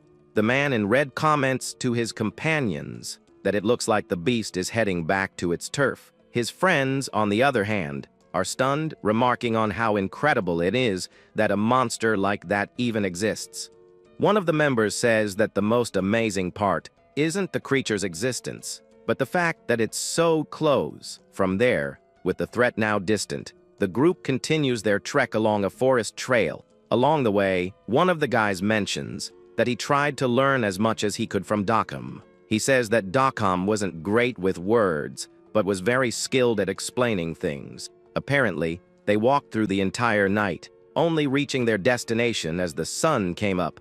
The group leader comments that at their current pace, they can make it back in about 6 hours. Our MC is confused and asks if the three of them really memorized the whole way back in the dark. His companions reply that the path wasn't complicated and that it was only natural to memorize it for the return trip. Hearing this, our MC gets a totally ticked off look on his face, not believing what he just heard. At that moment, Dokkum points to a small thatched hut and says that's his home and they're expected. With that, he runs into the hut, calling for the Poison Elder and saying he's brought people to help. Inside, some children see Dokkum and cheer happily, saying he's finally back. The kids hug him and ask where he went, telling him they missed him a lot. Right after, a very cranky old man asks where he's been all night and what this nonsense is about. Kelp. The group leader politely introduces himself, saying they came at Dokkum's request to offer assistance. The elder glares at them with contempt and asks who they are and if they're part of the Ascending Dragon Corps. Without waiting for an answer, the old man furiously yells at all of them to get out of his sight immediately. The group is kicked out of the house, while the older man says that just looking at them gets on his nerves. Because of this, he smashes a bowl on the floor, and Dokkum asks what's going on and why he did that. The old man yells at the young man, saying he would never accept help from their kind, not even if he were on his deathbed. Outside, our hero's group just stands there as various objects are thrown in their direction. They are all baffled by the situation, wondering what kind of ridiculous welcome this was. Dokkum apologizes to the group, sorry that they came all this way for nothing. He doesn't know how to make up for this situation. One of the companions tells him to chill out and think of it as a free show, At least the old man seems to have plenty of energy. Another group member offers help in the future and asks for a favor in return. Decom immediately accepts, promising he'll remember. The companion reflects that his goal was achieved by settling the debt. He wanted a contact to get herbs and information. With that settled, he calls for the squad leader so they can leave. After all, if they leave now, they'll have plenty of time. However, the squad leader turns around and heads back to the house. Decom is confused, wondering about the squad leader. Title: Our MC just stares at his companion, completely lost. His expression shows the confusion of the moment. The group leader enters the house again and raises his hand. He tells the elder he believes there's been a misunderstanding. From the bed, the old man shouts back, asking what misunderstanding. He then tells the group to get out of there at once. The leader explains that he's from the Ascending Dragon Corps but isn't orthodox, and they didn't come to take anything, only to help. The elder thinks that's a load of bull and doesn't believe it. To him, it's like a dog denying it's an animal. Faced with this, the leader proposes a bold bet. If he proves he's not orthodox, the old man will let himself be examined in detail. The older man is in complete shock at the unexpected proposal. He can't even respond properly. The leader takes the silence as a wise. And so, he starts approaching the sick man. The rest of the group is completely clueless. They wonder if the leader isn't orthodox and admit they don't know about his sect. One of the companions thinks that no one knows the squad leader's true appearance, not even among the 13 Ascending Dragon Corps. He vividly remembers the day the front line collapsed, and he saw the leader's true identity, with his red eyes and terrifying power. Upon hearing about the red eyes, the old man is shocked and stammers, asking what he is. The leader gives a slight smirk as the elder questions why the heck he would be in the Ascending Dragon Corps.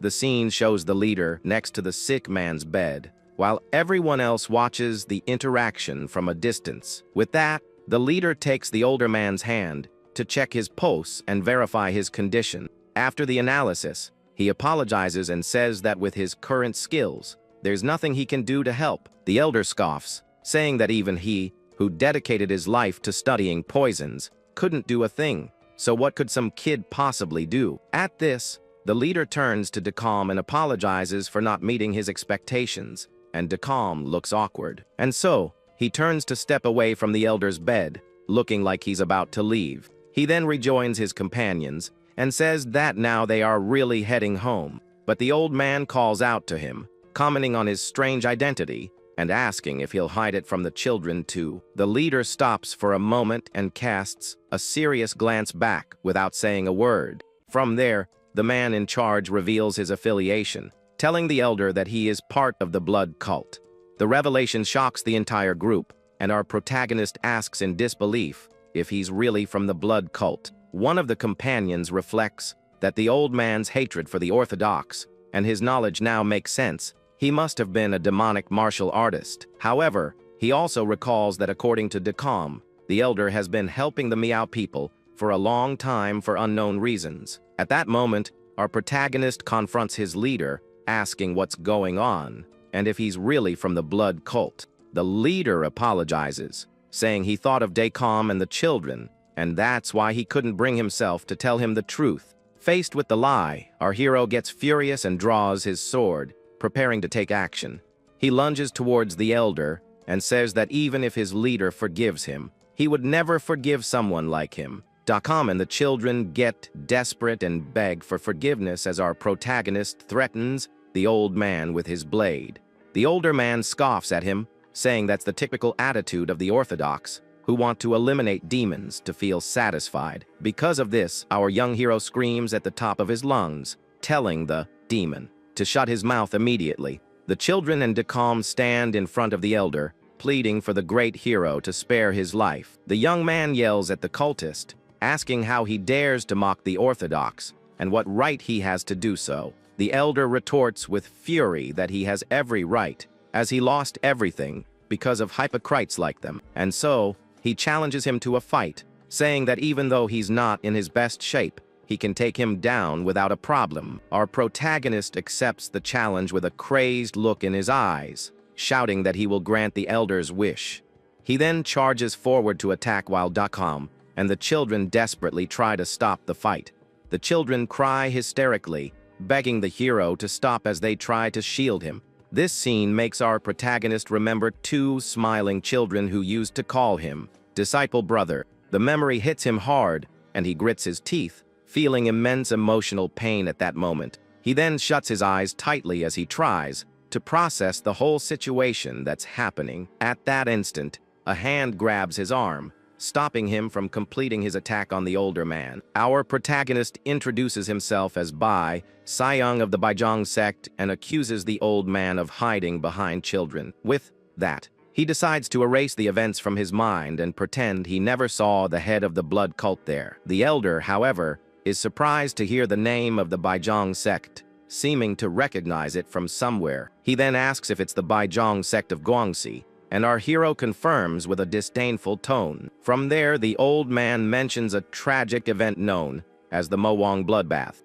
Our protagonist becomes furious and grabs the elder, screaming how he dares to mention that incident in front of him. The man explains that he lost everything to the Diankang sect and other factions and has no regrets about his revenge. And so, he kneels before the young man and says he can take his life if he wishes. Bai Sayong is completely confused by the old man's actions and asks what he's talking about. To everyone's shock, the elder reveals that he was the one who planned the Mowang massacre, along with Mu Guang. He continues, revealing that he was the one who finished off the adults of the young man's sect, leaving him utterly shocked by the truth. The rest of the group watches the scene, not understanding anything, and the leader asks what the heck the old man is doing. The old man, kneeling on the floor, says his side of the story doesn't matter and asks the young man to take his life to settle his anger. But Bai Sayong screams furiously that he'll be the one to decide whether he understands or not and grabs the old man, demanding he tell him what happened. And so, the man introduces himself as Sikungul, the former head scribe of the Jian Mansion, an orthodox sect from Yunnan. He explains that he was once very close to the head of the Jian family, Mu Guang, and that the two shared a great dream. That dream was to recover the martial arts lost 100 years ago, a powerful technique from a legendary swordsman. The two tried for a long time to recover this technique, and Mu Guang eventually discovered a secret training room of his ancestors. It was a day of great joy for the entire clan when they recovered the lost arts, but their happiness was short-lived. The secret room was located in the territory of the Mai family mansion, and their leader demanded the rights to the lightning sword. John Mu Guang refused the request, and because of that, Ma Yongchok asked the Diankang sect, one of the great sects, to make a decision. At the time, they believed that Diankang, being an orthodox leader, would never accept such a ridiculous claim. However, the sect sided with the Ma family mansion because Ma Yongchok's son was the favorite disciple of the Diankang master. Diankang pressured them to hand over the sword, and as a last resort, Sok Kyungdul went to the alliance to ask for help. However, no member was willing to meet with him, not even the alliance leader, who was known as the most just of all heroes. The old man recounts that when he returned to the Jian mansion, the place was already in ruins, and only Jian Mu Guang had survived the attack. On top of that, his own family was also wiped out, and the invaders kidnapped Mu Guang's daughter, threatening him. With hearts full of hatred, the two decided to get their revenge, and that's when the blood cult showed up. Our protagonist understands that they made a terrible choice for the sake of revenge, even knowing the cult was public enemy number one. One of the companions realizes that the bloodbath in Mowang was planned from the start to target the Diankang sect. The old man confirms with a dark smile, saying they followed his predictions perfectly, falling right into the trap. However, he didn't expect all the martial artists to be pushed there, but he admits that's just an excuse. And so, he again asks Bai Sayong to take his life, just as he took the lives of his elders, to get his revenge. At that moment, the children run to protect him, screaming desperately for them not to harm their grandfather. Our protagonist wonders why such an important man would be hiding here and questions if he was betrayed. The elder reveals that his only goal was revenge, but Mu Guang had new dreams, and he couldn't stop him. With a sarcastic smile, Bai Sayong asks if that's why he's raising the Maya children here, trying to atone. The old man denies it, saying he couldn't possibly atone after taking so many lives, and that he simply couldn't help himself. Our hero repeats the phrase with disdain and lets out a sarcastic laugh, not believing the excuse he just heard. He then explodes with rage, shouting if the old man has any idea how they had to live because of him and his masters. Our protagonist continues his furious speech, questioning the old man and saying that if he's from the cult, he should live like it. With a maniacal smile, he recounts that he revealed he was from the Baijung sect to a Dian Kang member just to see their reaction. He's disgusted because the Dian Kang member mocked his master, while the head of the cult wants to atone with his own life. With his fist clenched in anger, our hero screams that the whole situation is completely unfair. He says that if he finishes him off now, it will only create more people like himself, and even questions if he should take out Dacom and the children too. At this, he tells the old man to stop talking and try to atone as best he can while he's still alive. One of his companions interrupts, saying they need the elder's knowledge to attack the blood cult. Su Kongdul hears the group's request and remains silent for a moment, thinking about what to do. From there, he makes a decision and asks Dacom to go get something he made last time. Dacom returns with a small paper packet containing what looks like a medicinal pill. The old man offers the pill and says it's no greater rejuvenation pill, but it's on par with the lesser one from Shaolin. Our protagonist gets all flustered and denies that something like that will calm his anger, saying he's not that kind of person. His companions then start teasing him, remembering how he was always complaining about never getting his hands on an elixir before. After the teasing, our hero becomes thoughtful and suggests they split the pill among everyone. He explains that one of them needs Ki immediately, and the others need to get stronger so they can protect him. The leader and his female companion decline the offer, thanking him. He says elixirs no longer help him, as he has reached his 80-year limit. Seeing the group's attitude, the elder is shocked. He's never seen anyone offer up an elixir and asks what kind of people they are. Our protagonist then tells his friend not to worry about Q deviation and to just eat the pill. His companions are curious about that statement. They ask if there's some special method to avoid the problem. With that, the old man prepares to reveal one of the blood cult's greatest secrets to the group. He holds up a small pouch and reveals that the secret is to use a poison core to control the flow of energy. The group doesn't get it, and he explains that it's a poison Ki core with very faint traces of poisonous Q. Apparently, Q deviation happens when internal energy collides, and an external agent can prevent that. One of the group members is impressed and wonders how such an important fact remained unknown for so long. The elder reiterates that it's a secret and that no one would think twice about a cult member having a poison core. With this revelation, one of the guys understands why it was so hard to eliminate the cult, as they gained Q so easily, and so they suggest that the two of them take the elixir right now. Since one of them has a duel coming up, the two immediately agree. Now that they know the secret, there's no reason to hesitate, and they get ready to take the pill. Meanwhile, Dacom, the elder, and the children just watch the whole scene unfold before them. Dacom then asks one of the children about Rakun, and she tells him he hasn't come back, which is why Dacom went looking for him. Hearing this news,